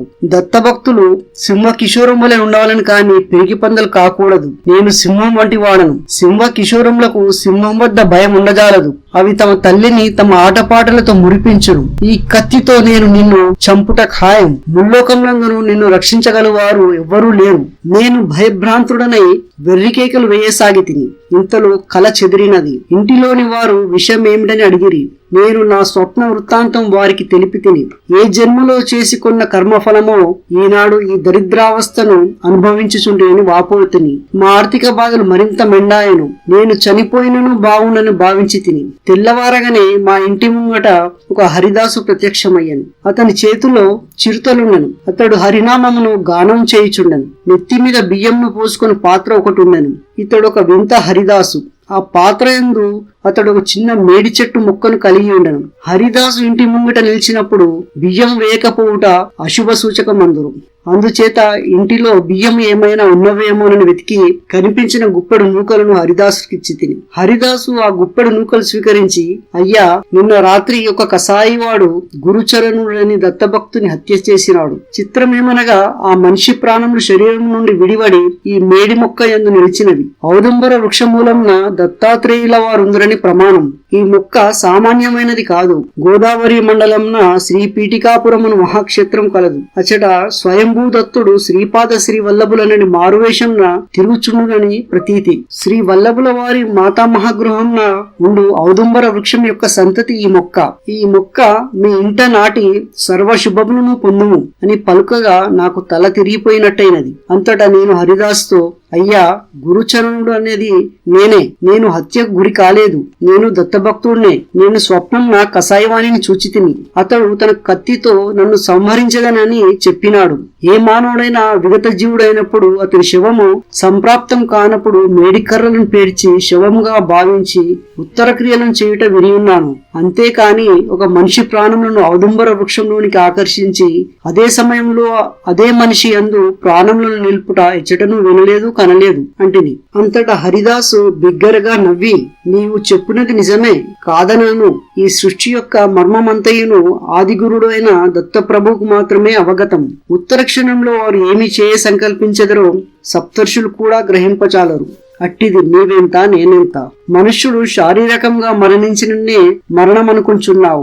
జాతకునికి మారక దశ సంప్రాప్తమైనప్పుడు సద్గురువు తన శిష్యుని ఘోరమైన మానసిక క్షోభకు, ఘోరమైన అవమానములకు, భరించశక్యమాని కష్ట నష్టములకు గురిచేసి కర్మక్షయమునరించి పునర్జన్మను ప్రసాదింపవచ్చును. అవతార పురుషుడు తన ఆశ్రితుని స్వల్పమైన వ్యధకు గురిచేసి పునర్జన్మనీయవచ్చును. అయితే దత్తాత్రేయుల వారు తమ ఆశ్రితుల ప్రాణశక్తిని తాము సదా నివసించడి ఔదుంబర వృక్షంనకు ఆకర్షించి ఔదుంబర వృక్షం నుండి వెలువడు ప్రాణశక్తి ద్వారా ఆశ్రితుని శరీరమును రక్షించెదరు. అల్పజ్ఞుడైన ఆశ్రితుడు తన శరీరం నందలి ప్రాణశక్తి ద్వారా తాను జీవించుచున్నాని అనుకును. అయితే యథార్థమేమనగా ఆ ప్రాణశక్తి ఔదుంబరం నుండి వెలువడి భక్తుని యొక్క శరీర వ్యాపారంలో నిర్విఘ్నంగా నిర్వర్తింపచేయుచున్నది. మారక దశ తొలగిన తక్షణము ఔదుంబరం నుండి వెలువడు ప్రాణశక్తి మరల భక్తుని యందు సుప్రతిష్ఠితమై మరికొంత కాలము ఆ భక్తుడు జీవించును. ఔదుంబరం నుండి ఎంతటి ప్రాణశక్తి వెలువడినను అది పరిపూర్ణంగానే ఉండును. దానికి కారణము శ్రీ దత్తాత్రేయుల వారు ప్రతి ఔదుంబర వృక్ష మూలంన సూక్ష్మ రూపంగా సుప్రతిష్ఠితులై ఉండుటయే. నాకు హరిదాసు చెప్పినదంతయు ఆశ్చర్యంగా ఉండెను. కృష్ణదాసు అని పేరు కలిగిన హరిదాసు తన దారి వెంట వెడలిపోయాను. నేను ఆ ఔడుంబరమును మహాప్రేమతో భక్తితో మా ఇంటి పెరటి యందు పెంచసాగి తిని కొలది దినములు మామూలుగానే గడిచిపోయాను. మా దూరపు బంధువు ఒకడు పట్టుబట్టల వ్యాపారం చేయువాడు. అతడు వృద్ధుడైపోయాను. అతనికి పిల్లలు లేరు. నాయందు అతనికి అవ్యాజమైన ప్రేమ కలిగాను. అతడు మా ఇంటనే నివసింప మొదలెడెను. నాకు కొంత ధనమొసంగి పట్టుబట్టల వ్యాపారం చేయమని సలహానిచ్చెను. అతడు కూడా మా ఇంటనున్న ఔడుంబరమునకు ప్రదక్షిణ చేయుట మహాభక్తితో దత్తప్రభుని ఆరాధించుట చేయి మొదలెడెను. మా ఇంట ఏమి ఇబ్బందులు తలెత్తినను ఔదుంబరమునకు ప్రదక్షిణ చేసి ఆ వృక్షరాజమునకే మా బాధలు చెప్పుకొనేడు వారు. మా ఆవేదన దత్తప్రభువునకు చేరేడిది. మా బాధలు ఊహించని విధముగా తీరేడివి. దత్తాత్రేయుల వారికిని మాకుని మధ్య స్నేహ వారధిగా ఔదుంబరం ఉండేటిది. అయ్యా, దత్తభక్తులకు ఔదుంబర వృక్ష సేవనము అత్యంత ముఖ్యమైన విధి. ఔదుంబరము గృహం నందున్న దత్తాత్రేయుల వారు సాక్షాత్తు మన ఇంట ఉన్నట్టే. ఔదుంబరం యొక్క మహిమను ఎంత వర్ణించినను అది తక్కువనే అగును. నేను నా వ్యాపార నిమిత్తము ఓడ్రదేశమునకు పోవుచు నా అదృష్టవశమున పీఠికాపురమునకు చేరి శ్రీ బాపనారిల ఇల్లు కనుగొంటిని. అప్పుడు శ్రీపాదుల వారు బాపనారిలతో కలిసి పెరటి అందుండిరి. వారి పెరట్లో ముండ్ల చెట్టు ఒకటి ఉన్నది. శ్రీపాదుల వారు దానికి శ్రద్ధగా నీరు పోయిచుండిరి. బాపనారిలో శ్రీపాదుల వారిని, బంగారు కన్నా నీకు ఇంత ప్రీతిపాత్రమైన ఈ ముళ్ళ చెట్టు సోమలతయో లేక సంజీవిని మొక్కయో అనునట్లు అంత మిక్కిలి శ్రద్ధ వహించుట యుక్తము. నీవు శ్రద్ధ వహించినను వహింపకున్నను అది పెరుగుట మానను అనిరి. అంతట శ్రీపాదుల వారు, తాత, పూర్వజన్మమున మన వీధిలోనే ఉండి స్వయంభూ దత్తుడే బాపన్నావదాన్లు గారి మనవడిగా అవతరించినట. ఎంతటి విడ్డూరము, ఎంతటి దైవద్రోహము అని పరిహాసం చేసిన విశ్వావదాన్లు తాతయే ఈ ముళ్ళ చెట్టు. అమ్మయును, నేనును, అన్నలును, శ్రీ విద్యాధరి రాధా సురేఖను, వెంకటప్పయ్య శ్రేష్ఠి గారి ఇంటను, నరసింహవర్మ గారి ఇంటను భోజనములు చేయు సందర్భమున మల్లాది వారును, గండికోట వారును బొత్తిగా అనాచారవంతులు, ధర్మభ్రష్టులు ఈ రెండు కుటుంబముల వారిని బ్రాహ్మణ సమాజం నుండి వెలివేయవలనని బ్రాహ్మణ పరిషత్తులో వివాదం రేపిన విశ్వావదాన్ల తాతయే ఈ ముండ్ల చెట్టు. శ్రీపాదుడే దత్తాత్రేయుడా? దీనికి ప్రమాణమేమున్నది? శాస్త్రములలో ఉన్నదా, వేదములలో ఉన్నదా అని కుతుర్కములాడిన విశ్వావదాన్ల తాతయే ఈ ముండ్ల చెట్టు. సర్వమంగళ స్వరూపిణి అయిన నా మాతృమూర్తి సుమతి మహారాణి తమ పుట్టింటి ఆడబిడ్డగా భావించి భోజనం పెట్టి నూతన వస్త్రములతో సత్కరించి తమ జన్మ ధన్యమైందని భావించే వెంకటప్పయ్య శ్రేష్ఠి తాతను, నరసింహవర్మ తాతను నిత్యమూ దుమ్మెత్తిపోసిన విశ్వావదాన్లు తాతయే ఈ ముండ్ల చెట్టు. మరణానంతరం ఉత్తరక్రియ లోపం వలన, మహాపాప భారము వలన తన స్వభావమునకు తగినట్టుగానే ముండ్ల చెట్టుగా జన్మించిన విశ్వావదాన్ల తాతను చూచి జాలిపడి కాస్త జలతర్పణం చేయుచున్నాను అని తెలిపిరి. కొలదిసేపటిలో పెరటిలో నుండి వీధిలోనికి వచ్చిరి. శ్రీపాద శ్రీ వల్లభుల ముగ్ధ మనోహర రూపము చూడగానే నాకు ఆనందాతిరేకంతో ఎక్కిళ్ళు వచ్చినవి. కన్నుల వెంట ఆనంద బాష్పము వెల్లువలు కాసాగెను. నేను శ్రీపాదుల వారి దివ్య పాద పద్మములపై వాలిపోయి తిని శ్రీపాదుల వారు ప్రేమతో వెన్ను తట్టి, నాయనా లే, ఏమిటి ఈ పిచ్చి పనులు? చచ్చి తిరిగి పునర్జన్మమునెత్తి నా వద్దకు వచ్చితివా అనిరి. నేను పట్టుబట్టల వ్యాపారం చేయువాడనని గ్రహించి పాపనాడిన వారు నాతో, ఓయి, మా బంగారు బుడతడికి తగిన పుట్టములేమైనా కలవా అని ప్రశ్నించిరి. నేను శ్రీపాదుల వారికి యోగ్యమైన పట్టుపుట్టమునిచ్చి తిని గురుచ గురుచరణ, నీకొక వింత చూపెదను రమ్మని వారు నన్ను లోనికి తీసుకుని పోయిరి. బాపనారిల వారు కూడా శ్రీపాదుల వెంట నుండిరి. శ్రీపాదుల వారు మమ్ములను ముళ్ళ చెట్టు వద్దకు తీసుకుని పోయి, విస్సన్న తాత, నీ సంతానము శ్రద్ధారహితముగా చేసిన శ్రాద్ధ కర్మల వలన బాపనారిల వంటి మహాపురుషులను అకారణముగా నిందించుట వలను నీకిట్టి నీచమైన జన్మ కలిగినది. ఈ గురుచరణుడు అనడివాడు నీకు పూర్వజన్మమున పుత్రుడు. వీని చేత నీకు శ్రాద్ధ కర్మలను ఆచరింపజేసెదను. నీకు సమ్మతమేనా అని అడిగెను. మేము తెల్లబోయి చూచుచుంటిమి. ఆ ముళ్ళ చెట్టును ఆచ్ఛాదించి ఉండి వాయురూపమున ప్రేతాత్మగా నుండిన విశ్వావధానులు అంతకంటేనూ మహద్భాగ్యం కలదా అని స్పష్టంగా చెప్పాను. శ్రీపాదుల వారు నా చేత ఆ ముళ్ళ చెట్టును సమూలంగా పీకివేయించిరి. తన చేతిలోనికి రావి పుల్లను మేడి పుల్లను తీసుకుని అగ్నిని సృష్టించమనిరి. ఆ రెండింటి ఘర్షణ వలన అగ్ని జనించినది. నేను ఆ ముళ్ళ చెట్టును దగ్ధం చేసి తిని. శ్రీపాదుల వారు నన్ను స్నానం చేయమని ఆదేశించిరి. స్నానాంతరము శ్రీపాదుల వారు నాకు విభూతినిచ్చి ధారణ కావించమని చెప్పి, శివుడు కాటిలోని బూదిని వంటికి అలుముకొనునని లోకులనుకొందురు. మహాపురుషులు, సిద్ధపురుషులు, మహాయోగులు, మహాభక్తులు కాలధర్మమును చెందినప్పుడు వారిని దహనం చేసిన బూదిని శివుడు తన వంటిపై ధరించును. తన శరీరమును ఆవరించి ఉన్న తేజోవలయములో వారు ఐక్యసిద్ధిలో నొందురు. కోతి, పాము, ఆవు వంటి జంతువులు పొరబాటున మనచే హతమైనప్పుడు తప్పకుండా వాటికి ఉత్తర క్రియలు చేయవలను. వాటికి శ్రద్ధాపూర్వకముగా దహనం చేసి అన్నార్థులకు భోజనం పెట్టినా చాలును. మంత్రపూర్వకంగా చేయవలసిన విధి ఏదీ లేదు. ఏదో ఒక జన్మములో మనకు ఏ కొద్దిపాటి రుణానుబంధము కలిగి ఉన్న ఆ జీవులు ఏదో ఒక పొరబాటు వలన మనచే మరణించును. వాటిని శ్రద్ధాపూర్వకముగా దహనం చేయుట వలన మనకు కర్మశేషం నశించును. వాటికి సద్గతి కలుగును. పూర్వయుగమున ఒకసారి కరువు కాటకములతో లోకం తల్లడిల్లుచుండెను. గోగణాభివృద్ధి ఉండిననే గాని గోఘృతం వంటి పవిత్ర పదార్థములు ఉత్పత్తి కానేరవు. యజ్ఞయాగాదులు లేకపోయిన ఎడల దేవతలకును మానవులకును విశ్వనియంత చేత ఏర్పరుపబడిన పరస్పర సహకారం అనునది నిరర్ధకమైపోయి ధర్మగ్లాని కలుగును. మానవులు ఆహార సమృద్ధి లేనిచో జీవింపజాలరు. అందువలన గౌతమ మహర్షి తన ఆశ్రమమునందు తన తపోబలంతో పంటలు పండించుచుండెడివాడు. గౌతమ మహర్షికి కారణాంతరమున సంప్రాప్తించిన మహాగోహత్య పాతక నివారణార్థం వారిచే గోదావరి అవతరణం గావింపబడినది. కావున గౌతమ మహర్షికి లోకం ఎంతయో రుణపడి ఉన్నది. గౌతమ మహర్షి భార్య అయిన అహల్య మహాపతివ్రత. ఈ విశ్వావధానులు గౌతమ గోత్రమున జన్మించినవాడు. గౌతమ మహర్షికిని విశ్వావధానులకును ఉన్న సంబంధం కేవలం ఆ గోత్రం నందు జన్మించుటే.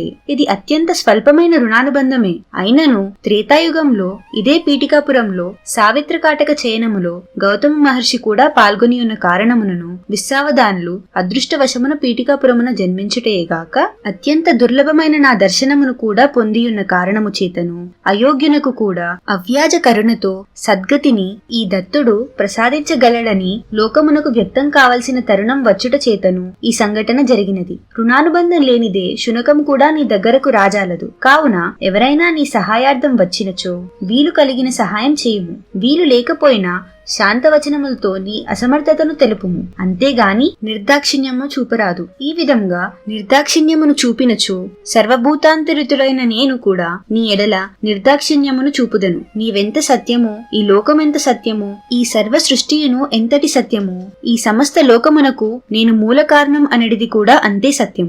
నేను అన్ని సత్యములకును సత్యమైన పరమ సత్యమును. వేదమునందు కూడా సత్య జ్ఞానమనంతం బ్రహ్మ అని చెప్పబడినది అను విషయములను సవివరంగా తెలిపిరి. నేను నిశ్చేష్టితుడనై చూసుచుంటిని. బాపనారిల చెక్కిళ్లపై ఆనందాశ్రువులు రాలుచుండెను. శ్రీపాదుల వారు తాతగారి చెక్కిళ్లపై జాలువారు అశ్రువులను తమ చిట్టి చేతులతో తుడుచుచు, తాత, ఈ మధ్య నీవు సదా నా ధ్యానంలోనే ఉంటున్నావు. నీ జన్మ ధన్యము. అచ్చముగా నీ రూపంలోనే నరసింహ సరస్వతి అవతారం ధరించెదను. ఇది సత్యం అని చెప్పి బాపనారిల వారి చేతిలో చెయ్యి వైచిరి. అంతటా బాపనార్యులు, శ్రీపాద, ఎన్నో రోజుల నుండి ఒక సందేహము నా మనస్సులో ఉన్నది, అడుగమందువా అని సందేహమును వెలబుచ్చిరి. తక్షణమే శ్రీపాదులు చిరునవ్వు నవ్వుతూ, తాత, నీ అంతటి వాడికి సందేహమా? 10 సంవత్సరముల బుడతడనైన నేను తీర్చుటయా? అయినను ప్రయత్నించదను, అడుగుము అనేను. సృష్టి స్థితి లయములను బ్రహ్మ విష్ణు మహేశ్వరులే కదా చేయునది. శ్రీపాదుడు అవును. అనేను.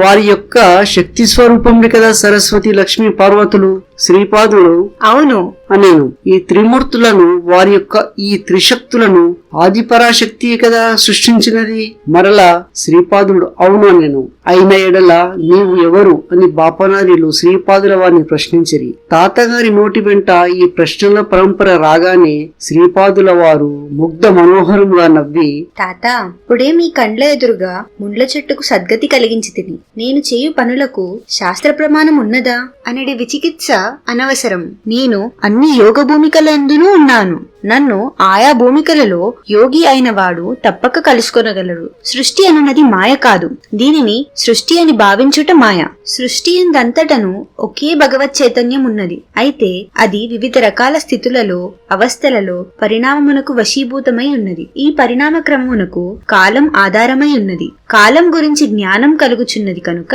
పరిణామ క్రమం అనున్నది అనుభవమున ఉన్నది. ఈ కాలం అనున్నది సూర్యచంద్రాది ఖగోళముల వలన మనకు కలుగుచున్నది. త్రికాల జ్ఞానము, అవస్థాత్రయ జ్ఞానము ఏకకాలముననే అనుభవంలో గలవారు అత్రి మహర్షి. ఈ సృష్టి యందు అనసూయ తత్వమును అనుభవంలో కలిగిన మహా ఇల్లాలు అనసూయామాత. నాకు సృష్టి స్థితి లయములు, స్థూల సూక్ష్మ కారణ శరీరములు, భూత భవిష్యత్ వర్తమానములు మొదలైన సమస్తమును ఏకకాలములోనే అనుభవమున కలవు. కావున నాది నిత్య వర్తమానము. జరిగినది, జరుగుచున్నది, జరగబోనది అంతయును ఏకకాలముననే అనుభవం కలుగును. అట్టి స్థితి యందు త్రిమూర్తులను, త్రిశక్తులను నాయందే ఉండుటలో ఆశ్చర్యపడవలసింది లేదు. త్రిమూర్తులు, త్రిశక్తులు సృష్టికి పూర్వం ఆది పరాశక్తి అందే ఉన్నారనడి మాట యథార్థమే. నేనును ఆది పరాశక్తియను అభిన్న స్వరూపములు. అయితే ఇచట సూక్ష్మాంశం ఒకటి కలదు. సమస్త సృష్టియును మాతృగర్భం నుండే వెలువడవలనని మహాసంకల్పం ఒకటి ఉండుటచే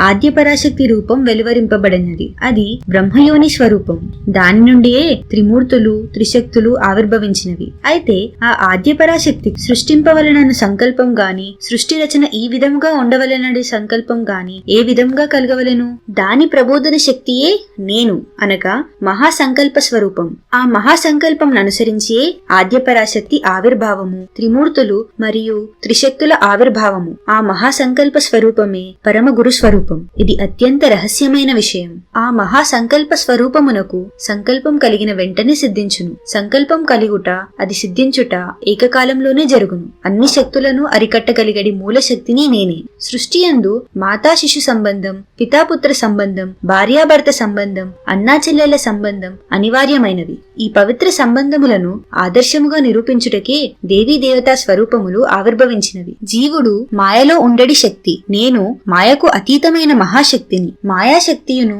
మహాశక్తియును యోగశక్తి వలన మాత్రమే కలుసుకొనుట జరగగలదు. ఆద్య పరాశక్తి గాని మూలదత్తునిగా గాని ఆరాధించినప్పుడు త్రిమూర్తులను, త్రిశక్తులను అంతర్లీన స్థితిలో ఉందురు. ఈ దైవ సంబంధములను, వాటి తత్వములు, ఆయా స్థితుల అనుభవములు కేవలం సాధనా సంపత్తి కలిగిన వారికి అవగతమగును. మృగము వద్దకు పోయి సంస్కృత వ్యాకరణం బోధించుట నిష్ప్రయోజనం. మృగము సంస్కృత వ్యాకరణం నేర్చుకోవలనన్న ఆ నీచ జన్మ నుండి విముక్తమై మానవ జన్మము నుండి తగిన సమర్థత కలిగిన వ్యక్తి నుండి అది నేర్వవలెను. నేను ప్రతి జీవితోడును అంతర్గతముగా సంబంధం కలిగి ఉండుటచే జీవుల సంస్కారములను, మలినములను వారి నుండి స్వీకరించి ప్రతినిత్యం స్నాన జపాదుల వలన వాటిని దగ్ధం చేసి జీవుల పరిణామమునకు తోడ్పడుచున్నాను. వాస్తవమునకు నేను పూజ సలుపనవసరం లేదు. నన్ను ఆరాధించు వారి అనేక పాప సంస్కారములను నాయందే ఆకర్షించుకొని మన ఇంట కులదైవముగానున్న కాలాగ్న శమన దత్తుని స్థూల పూజ చేసేదను. ఆ పూజ చేయట వలన కలిగేడి మహాఫలితము నన్ను ఆరాధించు వారికి దారపోసెదను. కర్మ చేయనిదే ఫలితం ఇచ్చుటకు వీలు లేదు కనుక తపశ్చర్యాది మహాపుణ్య కర్మలలో నేను ఈ శరీరంతో ఆచరించెదను. నేను అనంత చైతన్యమును గనక నేను చేసడి కర్మలకు సద్య ఫలితములు కలుగును గనుక ఆ ఫలితములు వెంటనే వారి వారి యోగ్యతానుసారం కలగజేతును. అందువలనే నాది ఆదిగురు స్వరూపం. తల్లిదండ్రుల ఆస్తిపాస్తులకు బిడ్డ ఏ విధంగా హక్కుదారుడై ఉన్నాడో గురువు యొక్క తపశ్శక్తికి ఆ గురువు యొక్క శిష్యులు కూడా వారసులై ఉన్నారు.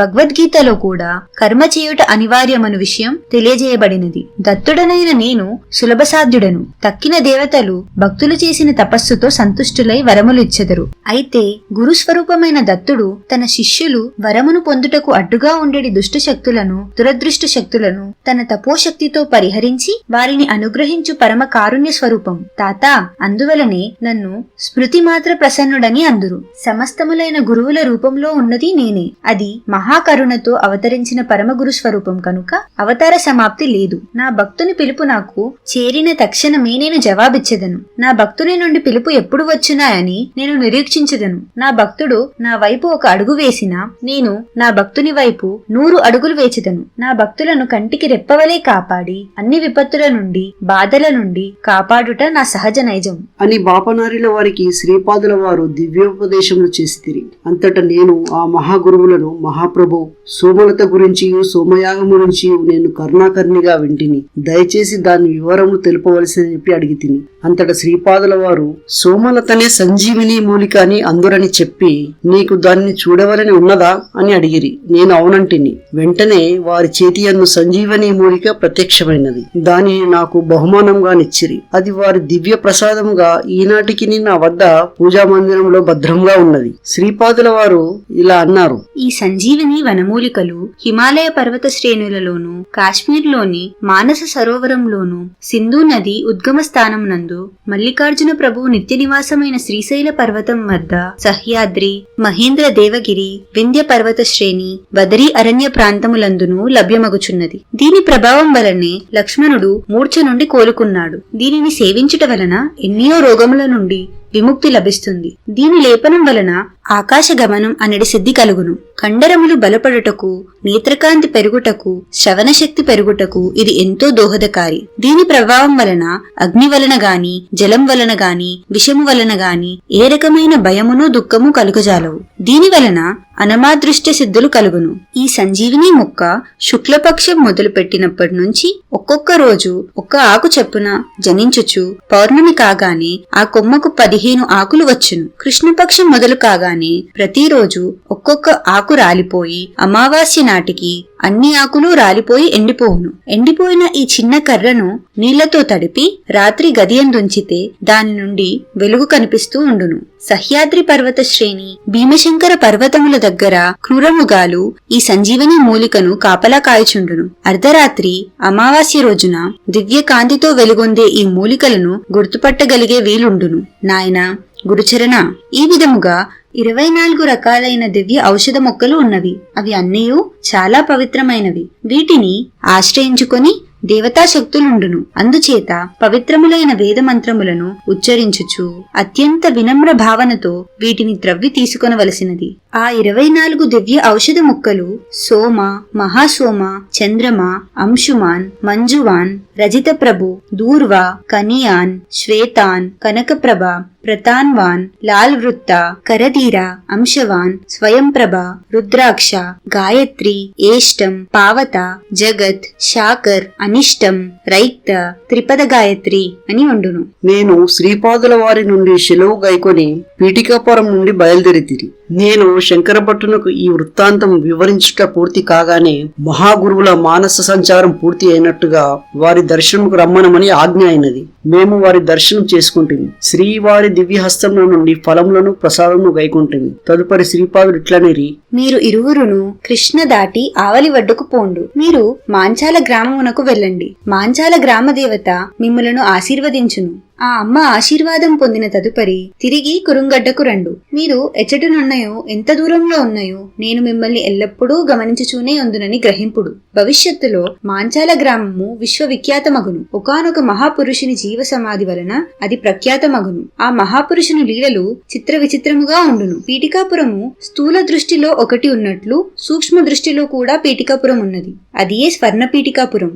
అది నా స్థూల శరీరము ఆవరించియుండు తేజోవలయం సుప్రతిష్టమై ఉన్నది. ఏ యుగంలో వారైనను, ఏ దేశములో వారైనను, ఏ కాలంలో వారైనను నా కటాక్షం పొందిన ఎడల వారి చైతన్యం స్వర్ణపీఠికాపురమునందు సుప్రతిష్టమగును. ఇది యోగదృష్టి కలవారందరికీ అవగతం కాగలిగిన విషయం. స్వర్ణపీఠికాపురం నందు తమ జీవ చైతన్యమునకు స్థానం సంపాదించుకోగలిగిన వారందరూ ధన్యులు. వారిని జన్మజన్మల్లోనూ నేను వెన్నంటి కాపాడదను. నాయన శంకరభట్టు, అనేక వందల సంవత్సరముల తర్వాత నా పేరిట మహా సంస్థానం ఏర్పడగలదు. నా మాతామహ గృహమున, నా జన్మస్థలమున ఔదుంబర వృక్ష ఛాయ క్రింద నా పాదుకలు ప్రతిష్ఠింపబడును.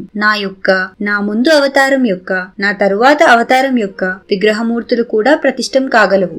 ఇదిగో దివ్య దృష్టినిచ్చుచున్నాను, చూడుడు అని గురుచరణుణ్ణి నన్ను భ్రూమధ్యమున తాకిరి. మేము ఆ సుందర దృశ్యమును చూసి ధన్యులమయ్యాము. వారి సంకల్పము అమోఘం, లీలలు విచిత్రములు. మేము బయలుదేరినప్పుడు వారిలా అనిరి, వశిష్ఠుని అంశ కలిగిన వాడు నా సంస్థానమున పూజారిగా వచ్చును. శ్రీపాద శ్రీ వల్లభులకు జయము జయము. 20వ అధ్యాయం సమాప్తం.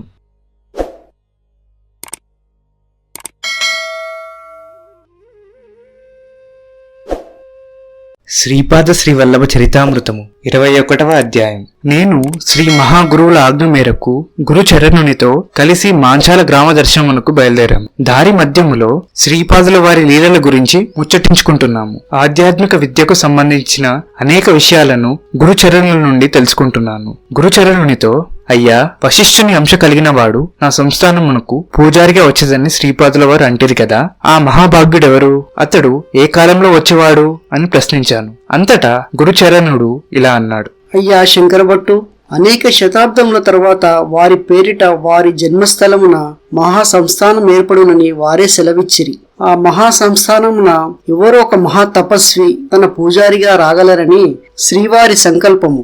దివ్య సంకల్పం వలన కాక మహాతపస్సులు అరుదించ వీలవదు.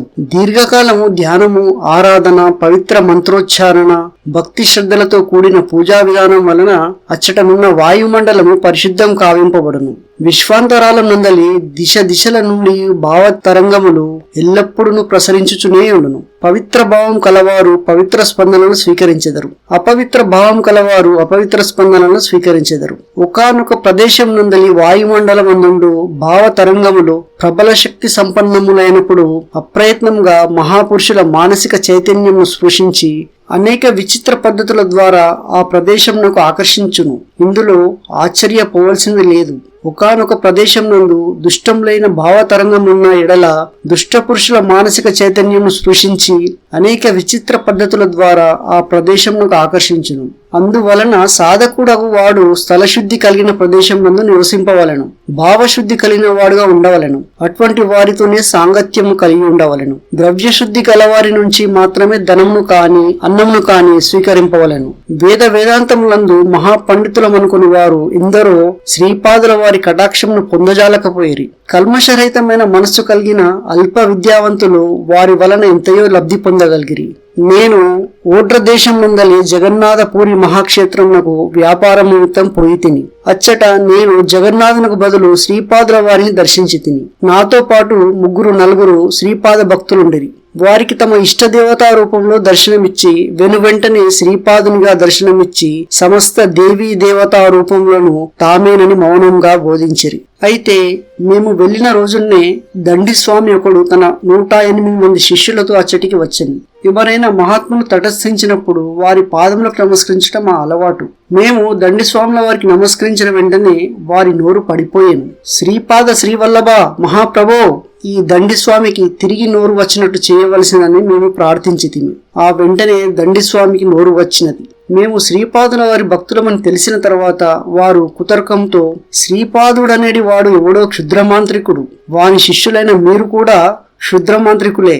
తమ క్షుద్ర విద్యతో మా దండిస్వామికి నోరు పడిపోయినట్టు చేసినను మా స్వాముల వారు మహాశక్తిమంతులు కనుక తిరిగి స్వస్థతను పొందిరి.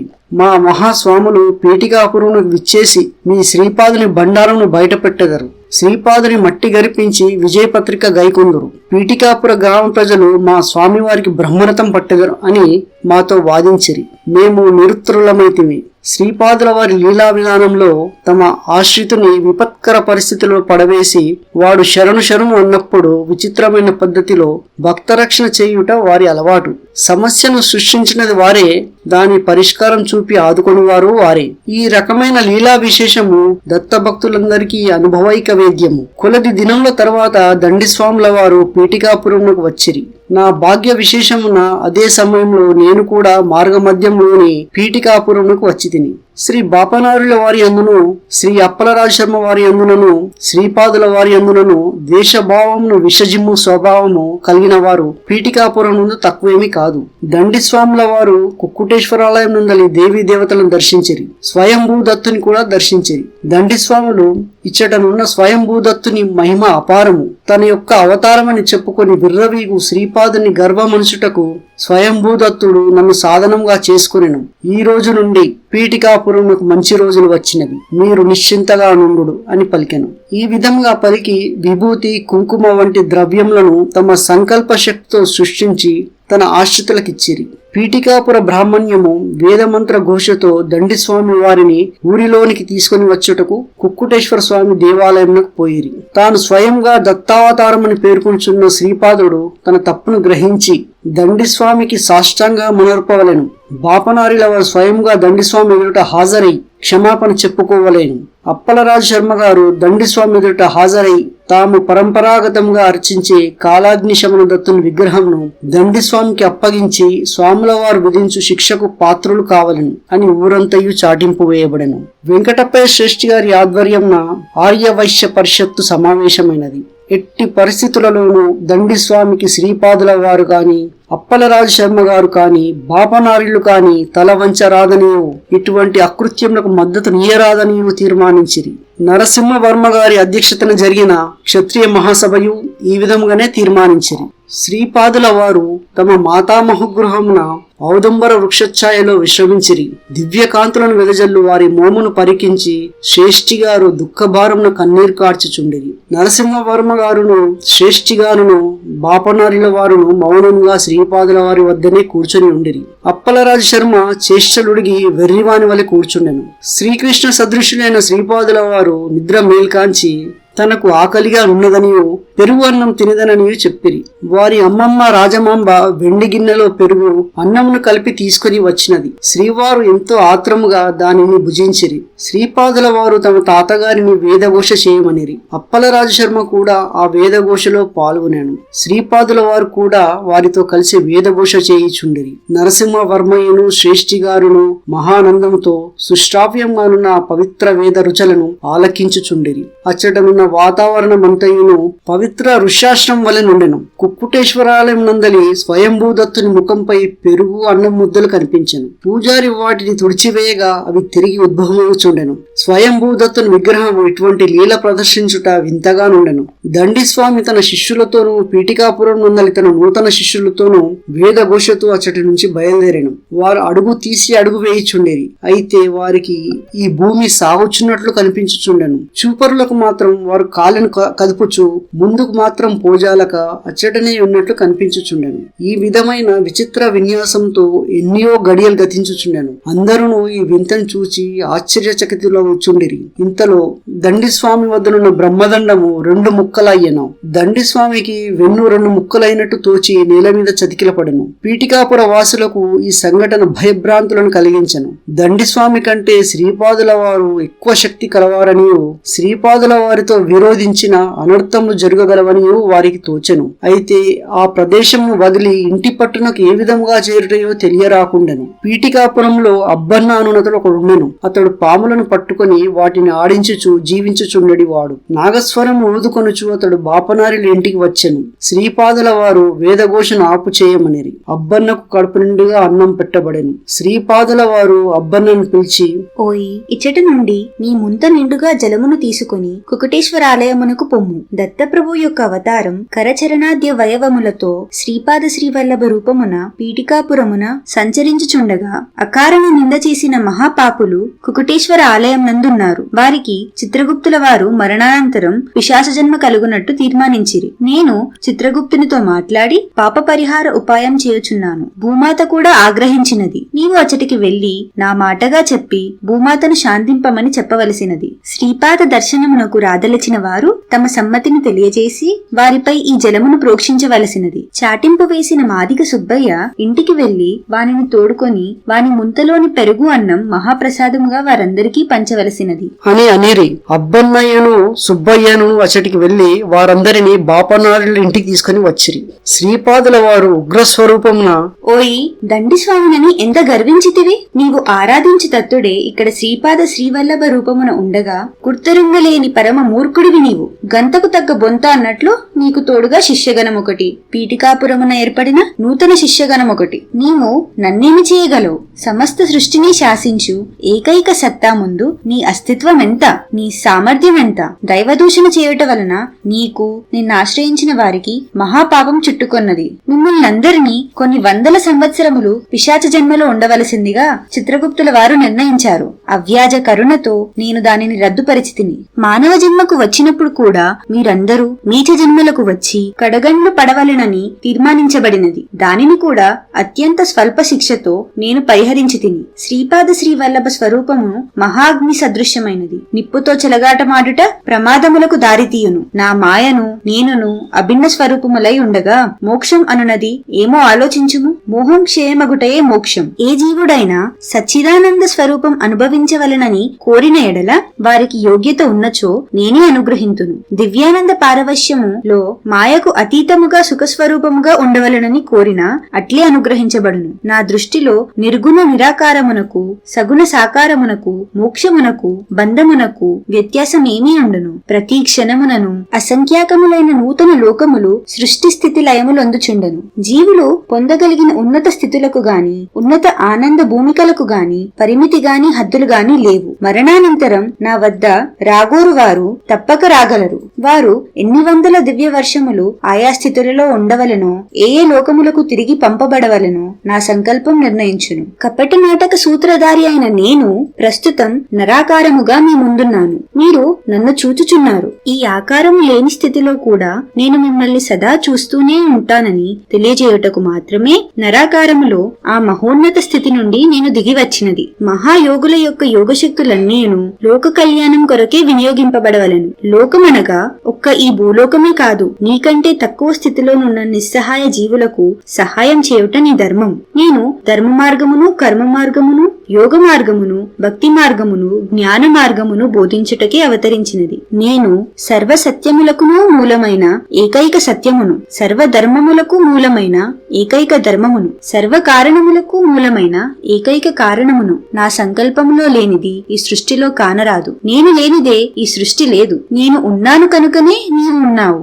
సృష్టి ఉన్నది. ఇంతకంటే సత్యమును ఏ విధంగా తెలుపమందువు? నీవు హిమాలయమునకు పోయి నిస్సంగుడవై తపమాచరింపుము. శిష్యజంగాటము నీకు వలదు. నీవు మోక్షమును పొందకపోయినను ఉద్ధరింపబడకపోయినను సృష్టికి గాని నాకు గాని కలిగడి నష్టమేమీనూ లేదు. సృష్టిలోని కార్యక్రమాలు యథావిధిగా నిర్వర్తింపబడుచుండును. ఇది అసలు ఉన్న విషయం. పీఠికాపురమున నూతనముగా ఏర్పడిన శిష్యగణము నీకు తోడుగా కదిలి వచ్చుట ఒంటెల వివాహమునకు గాడిదల సంగీత కచేరీ వలె ఉన్నది. ఒంటెల అందమును గాడిదలు పొగుడుచుండగా గాడిదల సంగీత మాధుర్యమును ఒంటెలు పొగుడుచున్నవి. పరస్పరముగా ఈ విధముగా ప్రశంసించుకున్నను యథార్థం మాత్రం వేరుగా ఉన్నది. అరుంధతి మాత చండాల వంశం నందు జన్మించిందని విన్నాను.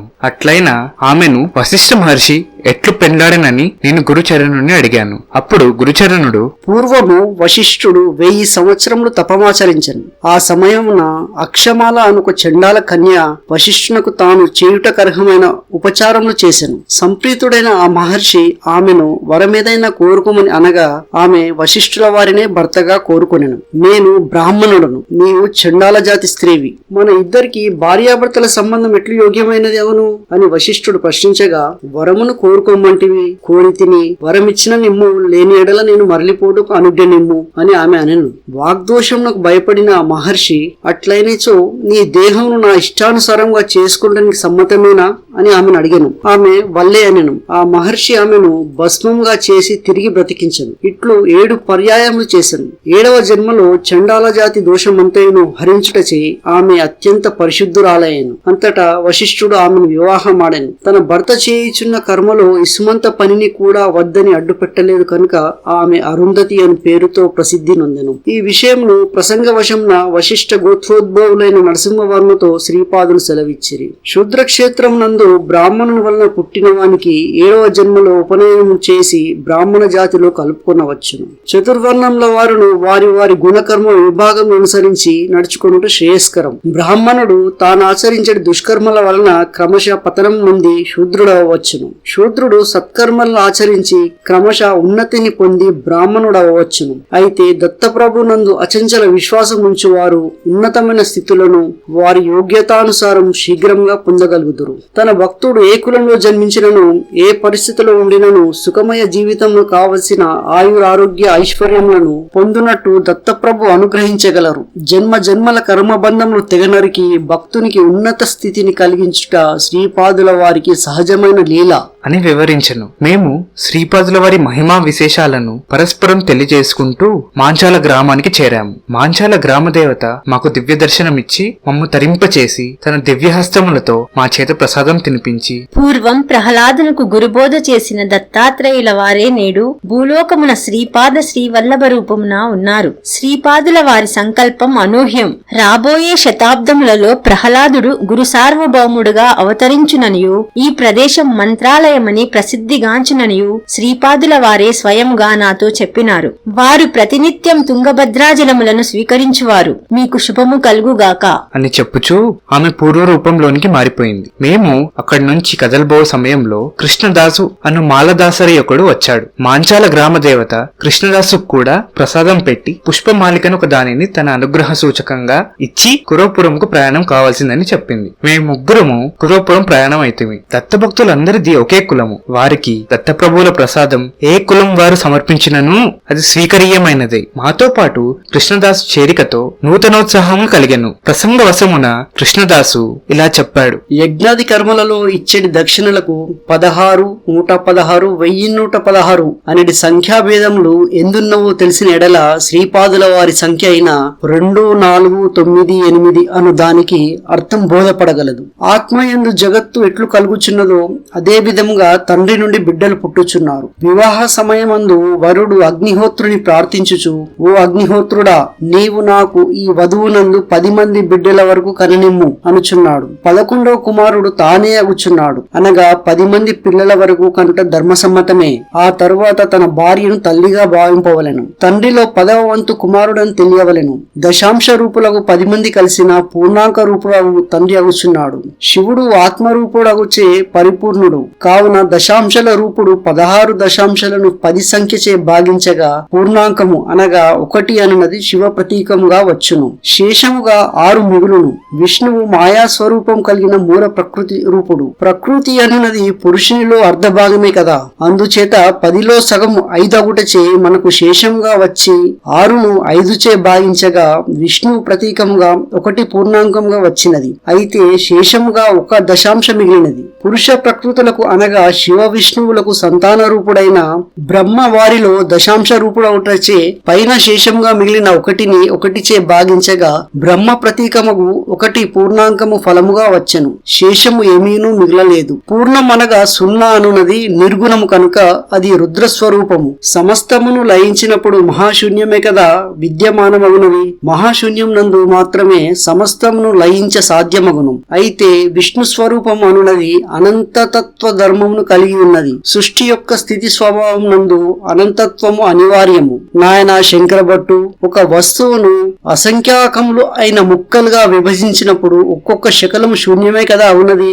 ఇటువంటి శూన్యములు అనంతములుగా చేరినప్పుడే కదా పరిమితమైన ఆకారం కలుగునది. అందువలనే శివకేశవులు ఇరువురును అభిన్నులని ఎరుగుము. దశాంశ భాగాహారం నందు 10చే భాగింపగా మిగిలిన 6 దశాంశాల నుండి 5 దశాంశాంకాల మొత్తము విష్ణు ప్రతీకగా గ్రహింపబడినది. పంచభూతాత్మకమైన సృష్టి అంతయును విష్ణు స్వరూపంగా భావింపబడినది. దక్ష యజ్ఞంను విధ్వంసం చేసిన వీరభద్రునితో మూల ప్రకృతి ఈశ్వరునకు భోగం నిమిత్తము పార్వతి రూపముగాను, రాక్షస యుద్ధ సమయంలో దుర్గా రూపముగా రూపంగాను, కోపావస్థలో కాళికాదేవి రూపంగాను, పురుష వేషంన వీరభద్రుని రూపంగాను ఉన్నది. శ్రీపాదుల వారు షోడశ కళా పరిపూర్ణులని చెప్పుటలో ఉద్దేశం ఇదియే అని విష్ణువు చెప్పెను. 16 సంవత్సరముల వయస్సులోనే వారు పీఠికాపురమును వదిలి వెళ్లిపోయేరి. వారు బ్రహ్మ విష్ణు రుద్ర స్వరూపులగుటచే వారిని షోడశ కళా ప్రపూర్ణులుగా తెలుసుకునవలెను. ప్రకృతి విష్ణు స్వరూపం అవుటచే 5 దశాంశాలు విష్ణువునకు ప్రతీక. పార్వతీ పరమేశ్వరుల యోగమందు వారి ఊరకు కుమారుడటచే బ్రహ్మ శివునిలో దశాంశ రూపుడాయను. కారణం సుస్పష్టమే. చేతన రూపుడైన శివుడు ప్రధానుడు, మిథ్యారూప జగత్తునకు ప్రతీక విష్ణు స్వరూపము అవుటచే అప్రధానుడు. అందువలన శివునిలో బ్రహ్మ దశాంశ రూపుడు. ఇట్టి దశాంశ రూప బ్రహ్మకు ఏకాంకం ప్రతీకం. ఇటువంటి ఏకాంకము 2 మొదలుకొని 9 వరకు గల అష్టమూర్తులలోనూ వ్యాపించి ఉన్నది. అందుచేత బ్రహ్మకు నవ ప్రజాపతి స్వరూపం సిద్ధించెను. 16, 100, 1000 అనేది 3 పదములలో చివర 2 పదములు ముక్తానుబంధ రీతిగా గణింపబడి 116, 1116 అనేది రూపం నందినవి. వీటిని 10 చే భాగించిన ఎడల సృష్టి యందలి వివిధ వస్తు సముదాయములకు ప్రతీకలగును. రుద్రునకు 1 అను పూర్ణాంకము, విష్ణువునకు 11 2 పూర్ణాంకములు, బ్రహ్మకు 111 3 పూర్ణాంకములు వచ్చును. 16, 116, 1116 అను వాటిని షోడశాది త్రిదక్షిణ అని అందురు. త్రిదక్షిణము దానం చేయు వారికి బ్రహ్మజ్ఞానం కలుగునని చెప్పబడినది. త్రిదక్షిణలను దానం చేయుట వలన శరీరము, ధనము, మనస్సు అను 3 దానం చేసిన వాడగును. పైన చెప్పిన సంఖ్యలలో తుల్యమగు ద్రవ్యమును దానం చేయుట గత జగత్తును దానం చేసిన ఫలం లభించుచున్నది. పిండాండ దానము జగత్తునకు ప్రతీకము. మన శరీరము సవనత్రయమే రూపంగా గలది. ప్రాతఃసవమును,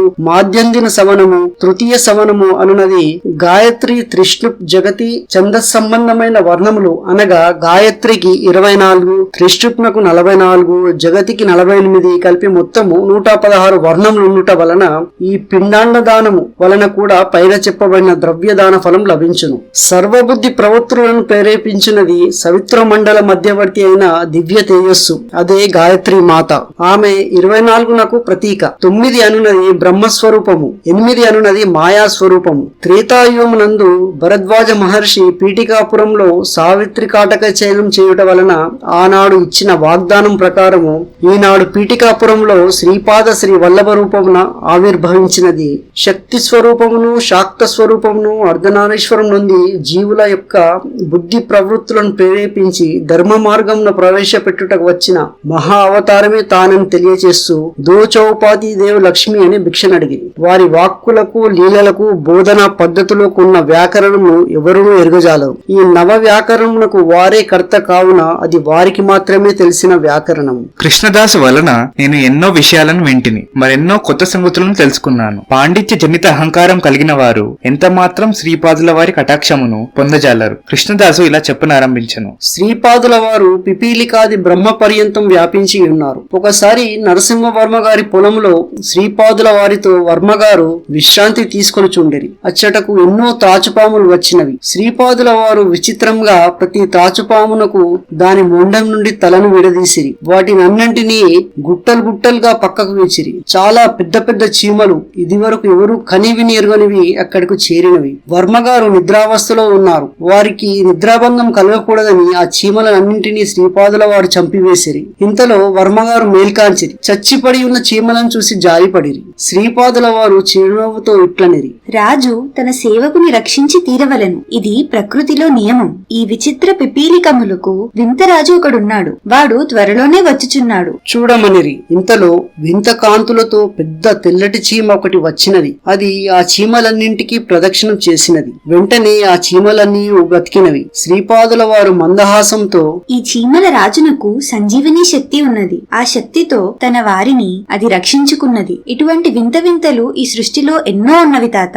నీవు కోరితే ప్రతి క్షణము ఈ రకమైన లీలలను ఎన్నైనా చూపగలను. ఇంతలో నరసింహవర్మ గారు చచ్చిపడి ఉన్న నాగబాములను చూసి ఆశ్చర్యం ఉందిరి. ఇది కూడా శ్రీపాదుల వారి పనేనని గమనించిరి. అంతటా శ్రీపాదుల వారు ఒక నాగపాము మొండమునకు వేరొక నాగపాము తలను చేర్చి తమ దివ్య హస్తములతో నిమిరిరి. వెంటనే అవి పునర్జీవితమై శ్రీపాదుల వారికి ప్రదక్షిణం చేసి వెడలిపోయినవి. ఆ నాగుపాములు ఎందుకు వచ్చినవో వాటిని శ్రీపాదుల శ్రీపాదుల వారు ఎందుకు అట్లు చేసినారో ఎవరికెరుక? ఈ విషయంలో నేను శ్రీపాదుల వారిని అడిగినప్పుడు ఇట్లనరి: రాహుగ్రహ బలం చాలనప్పుడు జీవులకు అన్ని పనులలోనూ ఆటంకములు ఎదురై కొండ చిలువ బంధములలో ఉన్నట్టు అనుభవమగును. దీనినే కొంతమంది కాలసర్ప యోగం అందురు. రాహువు సర్పములకు అధిదేవత. ఆ రకములైన ఆటంకములను కలగజేయు సర్పములు మన కళ్ళకి కనిపించని స్థితులలో ఎక్కడో ఉన్నవి. వాటి దోషమును ఈ రకంగా పరిహరించి నా భక్తులకు సుఖ సంతోషములు కలుగజేయుచుంటిని. మేము కురోపురంకు క్షేమంగా చేరుకుంటిమి. శ్రీపాదుల వారు మమ్మల్ని చిరునవ్వుతో ఆశీర్వదించిరి. శ్రీపాద శ్రీ వల్లభులకు జయము జయము. 21వ అధ్యాయం సమాప్తం.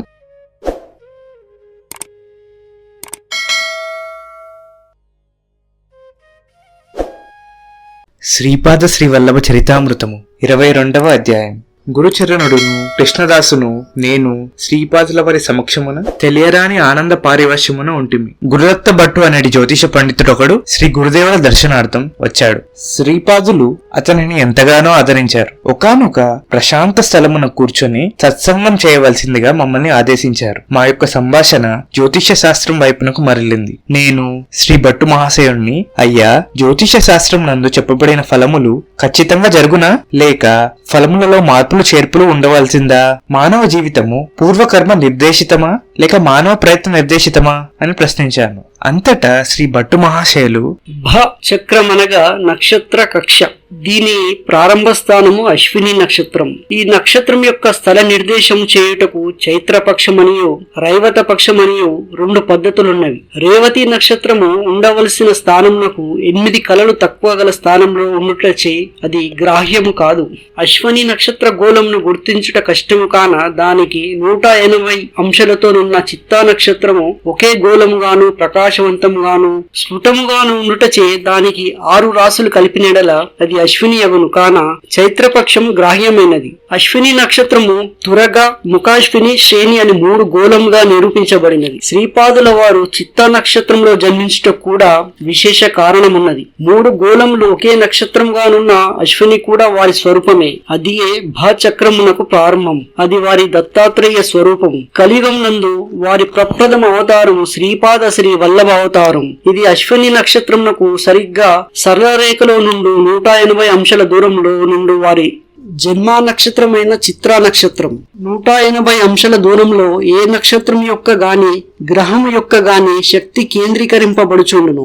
మానవులు వారి పూర్వజన్మకృత ప్రారంధమునకు గణితపరముగా యోగ్యమైన గ్రహ సంపుటిలో జననమందెదరు. గ్రహములు మానవుని ఎడల ప్రేమ భావం గాని ద్వేషభావం గాని కలిగి ఉండవు. వాటి నుండి ఉత్పన్నమకు వివిధ కిరణములు, వివిధ స్పందనలు ఆయా కాలములలో, ఆయా ప్రదేశములలో, ఆయా జీవులకు సంఘటనలు కలిగించుటకు సశక్తమై ఉన్నను. అనిష్ట ఫలముల బారి నుండి తప్పించుకొనుటకు ఆ కిరణములను, స్పందనలను నిలువరించి నిర్జించగల స్పందనలను, కిరణములను మనము కలిగి ఉండవలను. దీన్ని మంత్రతంత్రముల వలన కాని, ధ్యానము, ప్రార్థన మొదలైన విధానముల ద్వారా కాని, లేదా తన స్వకీయమైన యోగ శక్తి ద్వారా కాని సాధించగలము. అయితే పూర్వజన్మ కర్మ అత్యంత ప్రబలమై ఉన్న పైన చెప్పిన విధానం ఏమీ పనిచేయవు. అట్టి పరిస్థితుల్లో ఒక్క శ్రీపాదుల వారే మన తలరాతలను మార్చి వ్రాయగలరు. ఆ విధంగా వారు మార్చి వ్రాయుటకు మన వలన ఈ లోకమునకు ఏదైనా ఒక మంచి ప్రయోజనము ఉనగూడు పరిస్థితి ఉండవలను. సాధారణ పరిస్థితిలో ఇది జరగని పని. సృష్టి యొక్క కార్యకలాపంలోను, కర్మదేవతల కార్యకలాపంలోను శ్రీపాదుల వారు అనవసరంగా కలుగ చేసుకున్నారు. అయితే భక్తుని ఆవేదన శ్రీవారిని కదిలించుదు. శ్రీవారి ఉదయం నుండి ఉప్పొంగిన ప్రేమ, కరుణ అను మహాప్రభావముల దాటికి కర్మదేవతల యొక్క శక్తి నిర్వీర్యమైపోవును. కర్మ జడమైనది. శ్రీపాదుల వారు చైతన్య స్వరూపులు. తనకు అవసరమని తోచినప్పుడు వారు మన్నును మిన్నుగాను, మిన్నును మన్నుగాను చేసి వారి ఘటనాఘటన సమర్థతను ప్రదర్శింతురు. ఇది వారికి అత్యంత సహజమైన విషయం. నేను అజ్ఞాన దశలో జ్యోతిష్యంలో మహాపండితుడని భ్రమించేవాడను. నేను కన్నడ దేశీయుడను. తెలుగు భాషను అంత బాగుగా మాట్లాడలేను. సంస్కృతంను ధారాళంగా వ్యవహరించగలను. నా అదృష్టవశమున నేను పీఠికాపురమునకు పోవుట తటస్థించెను. కర్ణాకర్ణిగా శ్రీపాద శ్రీ వల్లభుల గురించి వింటిని. మా కులదైవము దత్తాత్రేయుల వారు. నేను పాదగయా క్షేత్రమైన కుక్కుటేశ్వర దేవస్థానమందున్న స్వయంభూ దత్తుని దర్శించి తిని భక్తి శ్రద్ధలతో వారిని అర్చించి తిని. నేను ధ్యానంలో కూర్చొని ఉండగా నాకు ఓరి మూర్ఖుడా, నీవు చచ్చి ఎంతసేపైనది? నీవు నా భక్తుడనని వీరంలో పలుకుచున్నావు. ముఖములకు మంగళహారతినిచ్చి పాదములకు మేకులు కొట్టుచున్నావు. పాదగయకు వచ్చి నా పాదములకు మేకులు కొట్టి నా రక్తమును కళ్ళ చూచుటకేనా ఇచ్చటకు వచ్చినది అని అంతరు అని స్పష్టంగా వినిపించినది. ఇవే మాటలు పదే పదే నాకు వినిపించసాగాను. నేను జ్యోతిష పండితునగుటచే నా జాతకమును లెక్కగట్టి తిని నేను ఏ రోజున ఎన్ని గడియలకు ఈ శరీరంను వదిలివేయవలసి ఉన్నదో సరిగ్గా అదే సమయమున పాదగయా క్షేత్రమున స్వయంభూదత్తుని సమక్షంలో నుంటిని. నేను నా నాడీ స్పందనమును చూచి తిని. నాడి కొట్టుకొనుట లేదు. హృదయ స్పందనమును చూచి తిని. గుండె కూడా పనిచేయుట లేదు. నా ముఖమును అద్దములో చూచుకుంటుని. దానిలో జీవకలకు బదులుగా ప్రేతకల ఉట్టిపడుచుండెను. నేను నవ్వినప్పుడు నా ముఖమును అద్దంలో చూసుకుంటుని. ఏమున్నది గర్వకారణం? వికృతమైన ప్రేతకలతో చచ్చిపోయిన మనిషి పిశాచత్వం నుండి నవ్వుచున్నట్లుండెను. స్వయంభూదత్తుని ఆలయంలోని పూజారి బహు ధనాశాపరుడు. అతని సూక్ష్మ శరీరము చూడగలిగితిని. నాకంటే అత్యంత వికార కళలతో వాని సూక్ష్మ శరీరం ఉన్నది. నాలో ఏ మూలను దాగి ఉన్న వివేకమును మేల్కొన్నది. శ్రీపాద శ్రీ వల్లభుల వారి దర్శనం చేసిన గాని నా దురవస్థ తొలగదని తెలుసుకుంటుంది. దేవతలు ఆనందమయ స్వరూపులు. వారిది హృదయ స్పందనము నాడీ స్పందనం లేకపోయినను ఆనందంగా ఉండడి ఉన్నత స్థితి. నా స్థితి చాలా అధ్వాన్నంగా ఉన్నది. నా ఆత్మకు ఆనందం ఎంత మాత్రము లేదు. పైపెచ్చు దుఃఖ భారంగా ఉన్నది. ఆత్మ శరీరమును వీడినప్పుడు శరీర బాధలు అంతరించును. అయితే నా ఆత్మ శరీరమును వీడలేదు. అయితే జీవించి ఉండవలసిన నిర్బంధ స్థితిలో హృదయ స్పందనను నిలుపుదల చేసి శిలగానున్న స్వయంభూదత్తుడే గండికోట వారింట అవతారమెత్తనంట. మరి శిలకు నాడీ స్పందనము హృదయ స్పందనం ఉండవు కదా? మరి శ్రీపాదునికి నాడీ స్పందనము హృదయ స్పందనము కలవు కదా? మహాలయ అమావాస్య నాడు పితృదేవతలకు పరమ పవిత్రమైన ఆ రోజున ఎవరో అవధూత వచ్చి భిక్ష స్వీకరించినట. వారే దత్తాత్రేయులట. ఆ మహాప్రభువే మల్లాది వారి దౌహిత్రుడిగా జననమాయనట. ఏమి విడ్డూరము! ఎంతటి దగ, ఎంతటి వంచన అని పరమ నికృష్టులు పాపాత్ములు అయిన వారి పలికిడి మాటలు విని నేను ఎంతో మోసపోయి ఫలితంగా అనర్ఘరత్నమైన శ్రీపాదుల వారిని పోగొట్టుకొంచున్నానన్నది వింత పరిస్థితిని శ్రీ గురుదేవులు నాకు కల్పించిరి. నేను శ్రీపాదుల వారింటికి వేగంగా పరుగెత్తుకొని పోయి తిని 10 సంవత్సరముల వయసు గల శ్రీపాదుల వారు వీధిలోనికి వచ్చి ఇలా అన్నారు. రారా బడవారా, బతికి ఉన్నట్టుగా నటిస్తూ చచ్చిపడి ఉన్న నీలాంటి చచ్చుదద్దమ్మలకు మానవరూప పిశాచాలకు సద్గతి కలిగించడం కోసం మీరు చేసే అకృత్యాల వలన రౌరవాది నరకాలలో ఘోర బాధలను అనుభవిస్తున్న మీ పితరుల కోసం అవధూత వేషధారినై మహాలయ అమావాస్య నాడు ఈ పవిత్ర గృహం నుండి భిక్ష యాచించడానికి వచ్చినది ఎవరో తెలుసా? దత్తాత్రేయుడు. ఆ దత్తాత్రేయుడెవరో తెలుసా? నేనే. ఎవరి పేరు చెబితే రాక్షస పిశాచగణాలు గజగజలాడిపోతాయో ఆ దత్తుడను నేనే. నిన్ను శిలగా మార్చాను, కాని ఆకలి దప్పులను ఉంచాను. ప్రాణం తీశాను, కాని బ్రతికున్నవాడిగా లోకానికి కనిపింపజేస్తున్నాను. నేను దత్తుడనో కాదో అనున్నది తర్వాత తేలుద్దాం. ముందు ఈ విషయం చెప్పు. నువ్వు నిజంగా చచ్చినవాడివి కావున బతికి ఉన్నవాడుగా మోసం చేయవచ్చునా అని నన్ను గద్దించి ప్రశ్నించుసరికి నేను గజగజ వణికిపోతిని. ఇంతలో సుమతి మహారాణి వీధిలోనికి వచ్చినది. ఆమె నన్ను చూసి భయపడిపోతూ, కృష్ణ కన్నయ్య, నిండుగా ప్రేతకల ఉట్టిపడి ఈ అఘోరి ఎవరు? నువ్వు లోపలికి రా, కాస్త దిష్టి తీసివేసెదను అని కేకలేసినది. అంతటా శ్రీపాదుల వారు, అమ్మా, ఇతడు అఘోరి ఇంకా కాలేదు. అఘోరిగా శవాల్ని కాల్చుకుని తినే జన్మ రానున్నది. రాబోయే ఆ జన్మకు ముందుగా ఇప్పుడు ఇతడు నా వద్దకు వచ్చాడు. మన ఇంటిలో కాస్త చద్దన్నమేమైనా ఉంటే పెట్టు అమ్మా అని తల్లిని బ్రతిమిలాడిరి. శ్రీపాదుల వారి కోసం వారి జనని అఖండ లక్ష్మీ సౌభాగ్యవతి సుమతి మహారాణి కొలదిగా చద్యన్నం అనగా తరవాని అన్నం అట్టే పెట్టినది. శ్రీపాదుల వారు ఆ తరవాని అన్నంను నాకు పెట్టి తొందరగా ఆ స్థలమును వీడి పొమ్మనిరి. నేను కుక్కుటేశ్వరాలయమునకు ఎదురుగా నుండి ఖాళీ స్థలంలో ఆ తరవాని అన్నంను తింటిని. తిన్న వెంటనే నాకున్న దురవస్థ సర్వస్వం తొలగిపోయినది. నేను మరల శ్రీపాదుల వారి దర్శనార్థం పోయి తిని. అయితే శ్రేష్ఠి గారు శ్రీపాదుల వారిని తమ ఇంటికి తీసుకుని పోయిరి. శ్రీపాదుల వారు శ్రేష్ఠి గారి పచారి కొట్టునందుండిరి. వారు స్వయంగా వరహాలను తీసుకొని గల్లాపెట్టెలో వేయిచుండిరి. శ్రేష్ఠి గారు స్వయంగా జొన్నలను బియ్యమును కొలిచి ఇచ్చుచుండిరి. శ్రీపాదుల వారు, తాత, ఈ రోజు దస్త్రం కదా, నాన్నగారికి ఎంత దక్షిణ, నాకెంత దక్షిణ అని శ్రేష్ఠి గారిని అడిగిరి. అంతటా శ్రేష్ఠి గారు, కన్నయ్య, నాన్నగారికి ఇచ్చేది పండిత బహుమానము, నీకిచ్చేది వెంకటేశ్వర స్వామి వారి ముడుపు. మనిద్దరికి బేరసారములు లేవు.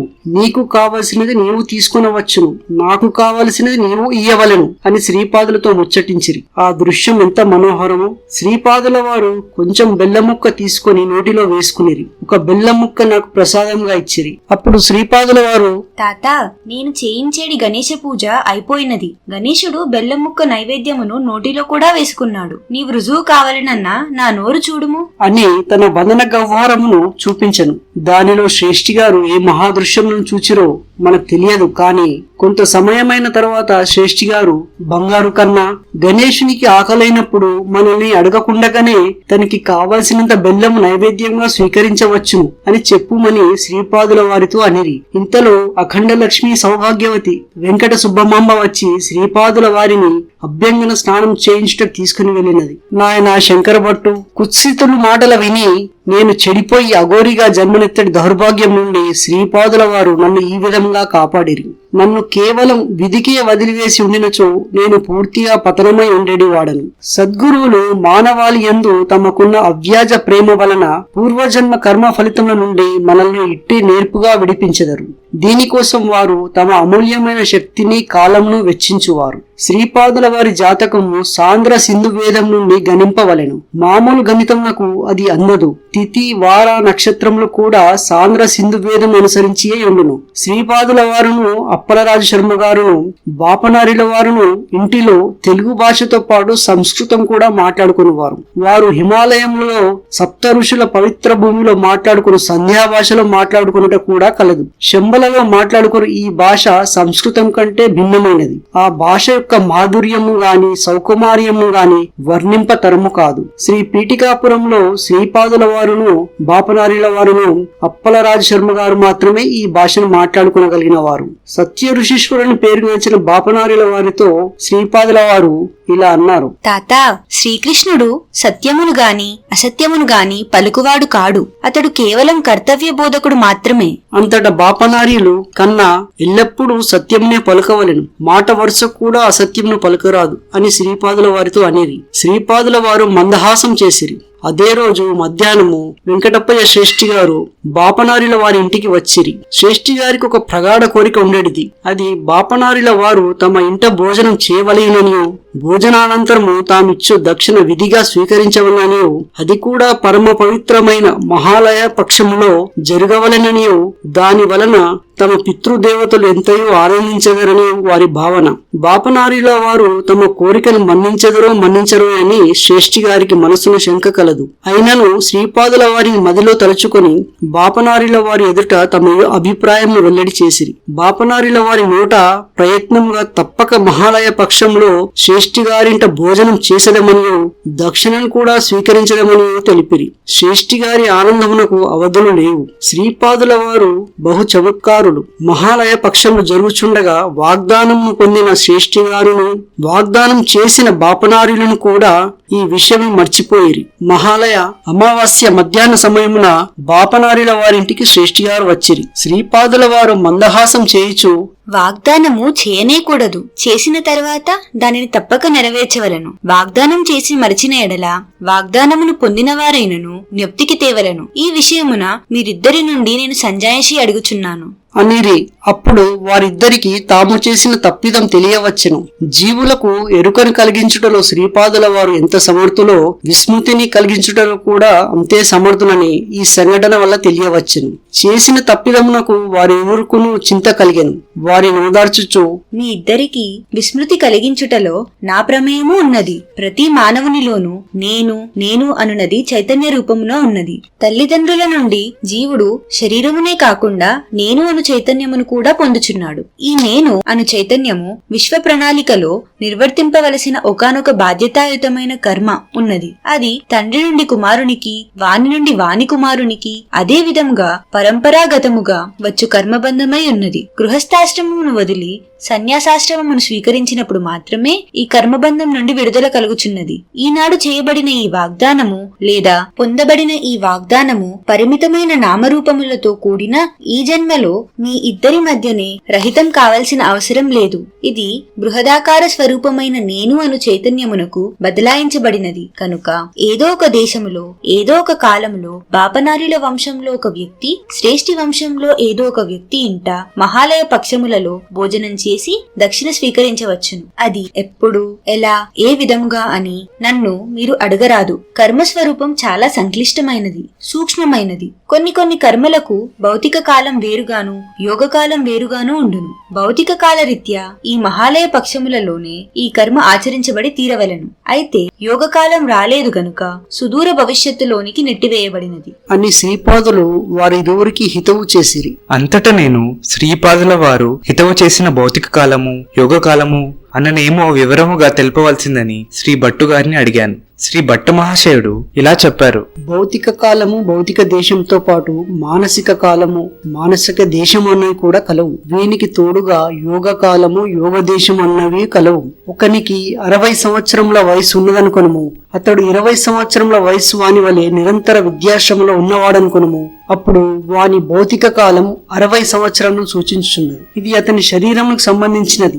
అయితే అతని మానసిక కాలం మాత్రం 20 సంవత్సరములుగా పరిగణింపబడుచున్నది. అదే విధముగా 20 సంవత్సరముల యువకునకు 60 సంవత్సరముల వృద్ధునకు ఉండడి బరువు బాధ్యతలు ఉన్నాయనుకొనుము. అప్పుడు వాని భౌతిక కాలం 20 సంవత్సరములు సూచించున్నది. అది శరీరములకు సంబంధించినది. అయితే వాని మానసిక కాలం మాత్రం 60 సంవత్సరములుగా పరిగణింపబడుచున్నది. ఈ విధంగా భౌతిక కాలము మానసిక కాలం ఒకే కాలం కలిగి ఉండవలనని నియమం లేదు. అవి వేరువేరుగా ఉండవచ్చును. నేను కాశీ యాత్రకు పోవుచున్నాను, సదా కాశీలోనే నివసించదను అని ఎవడు మానసికంగా తాపత్రయపడుచున్నాడో వానికి కాశీవాస ఫలితము లభించుచున్నది. కారణమేమనగా అతడు మానసికంగా కాశీలోనే నివసించుచున్నాడు. అందువలన భౌతికంగా అతడు ఏ దేశమందున్నను అతని మానసిక దేశం మాత్రం కాశీయే అయి ఉన్నది. అటులని కాశీలో నుండి గోహత్య చేసిన వానికి కాశీవాస ఫలం రాజాలదు. గంగాజలం నందుండి చేపల కోసం నిరీక్షించు కుంగలకు గంగా స్నాన ఫలం రాజాలదు. ఒకడు భౌతికంగా పీఠికాపురంలో నివసించుచున్నను, భౌతికంగా శ్రీపాదుల వారిని దర్శించినను వాని యొక్క మానసిక కాలము మానసిక దేశము తగు విధంగా లేకపోయిన ఎడల వాడు పీఠికాపుర నివాసిగా గాని శ్రీపాదుల వారి ఆశ్రితుడుగా కాని లెక్కలోనికి రాలేడు. యోగ కాలము యోగ దేశము అనునవి ఆధ్యాత్మిక శక్తి సంపన్నులకు మాత్రమే అవగలిగడి విషయములు. శ్రీపాదుల వారి అనుగ్రహంన ఇవనికి ఎప్పుడు యోగ కాలం కలుగునో ఏ ప్రదేశంలో యోగ దేశం అనిన ఏర్పడునో తెలియరాని దివ్య రహస్యం. మానవునికి కర్మ చేయు అధికారం ఉన్నది. సత్కర్మ వలన సుఖము, దుష్కర్మ వలన దుఃఖము అనివార్యంగా లభించును. పూర్వజన్మ కర్మబంధములు మనలను వెంటాడి వేధించుచున్నను సద్గురుని కరుణ వలన యోగకాలం ఏర్పడును. ఆ కాలం వచ్చినప్పుడు ఏ ప్రదేశంలో ఆ కర్మ తీరిపోవలెనో ఆ యోగదేశం నందు ఆ కర్మ తీరిపోవును. ఇది చాలా చిత్రమైన విషయము. పీఠికాపురమున నరసింహవర్మ గారి వద్ద శివయ్య అనే సేవకుడు ఉండేవాడు. ఉన్నట్టుండి శ్రీపాదుల వారు ఒకానొక రోజున వానిని తీవ్రముగా చూచిరి. వెంటనే వాని మనఃప్రవృత్తిలో ఎంతయో మార్పు వచ్చెను. వాడు నిద్రాహారమును త్యజించి నేనే సృష్టి స్థితి లయకారకుడను, నేనే ఆదిమూలమును, ఈ సమస్త సృష్టియు నాయందే ఉద్భవించి నా వలననే పెంపొంది తిరిగి నాలో లయమగుచున్నది అని పిచ్చి పిచ్చిగా మాట్లాడజొచ్చెను. నరసింహవర్మ గారికి శివయ్య యందు ఎంతయో జాలి కలిగెను. వారు శ్రీపాదుల వారిని శివయ్యను రక్షించవలసిందని ప్రార్థించిరి. అంతటా శివయ్యను తీసుకొని శ్రీపాదుల వారు శ్మశానంలోకి పోయిరి. నరసింహవర్మ గారు కూడా వెంట నుండిరి. ఔదుంబర వృక్షం యొక్క ఎండిన కర్రను శ్మశానంలో పేర్పించి శివయ్య చేత దహనం చేయించిరి. అంతటా శివయ్యకు ఆ వింత మన ప్రవృత్తి నుండి విమోచనం కలిగేను. నరసింహవర్మకు ఇదంతయును వింతగా నుండెను. అప్పుడు శ్రీపాదుల వారు, తాత, దీనిలో ఆశ్చర్యపోవలసిందేమీ లేదు. వాయసపుర అగ్రహారమునందలి ఒక పండితునికి సదా నాపై ఎంతటి అపచారము. వేదస్వరూపుడైన ఆ పరమాత్మ ఎక్కడా, పసికూన అయిన ఈ శ్రీపాదుడెక్కడా? ఇతడు సృష్టి స్థితిలయ కారకుడట, ఆదిమూలమట.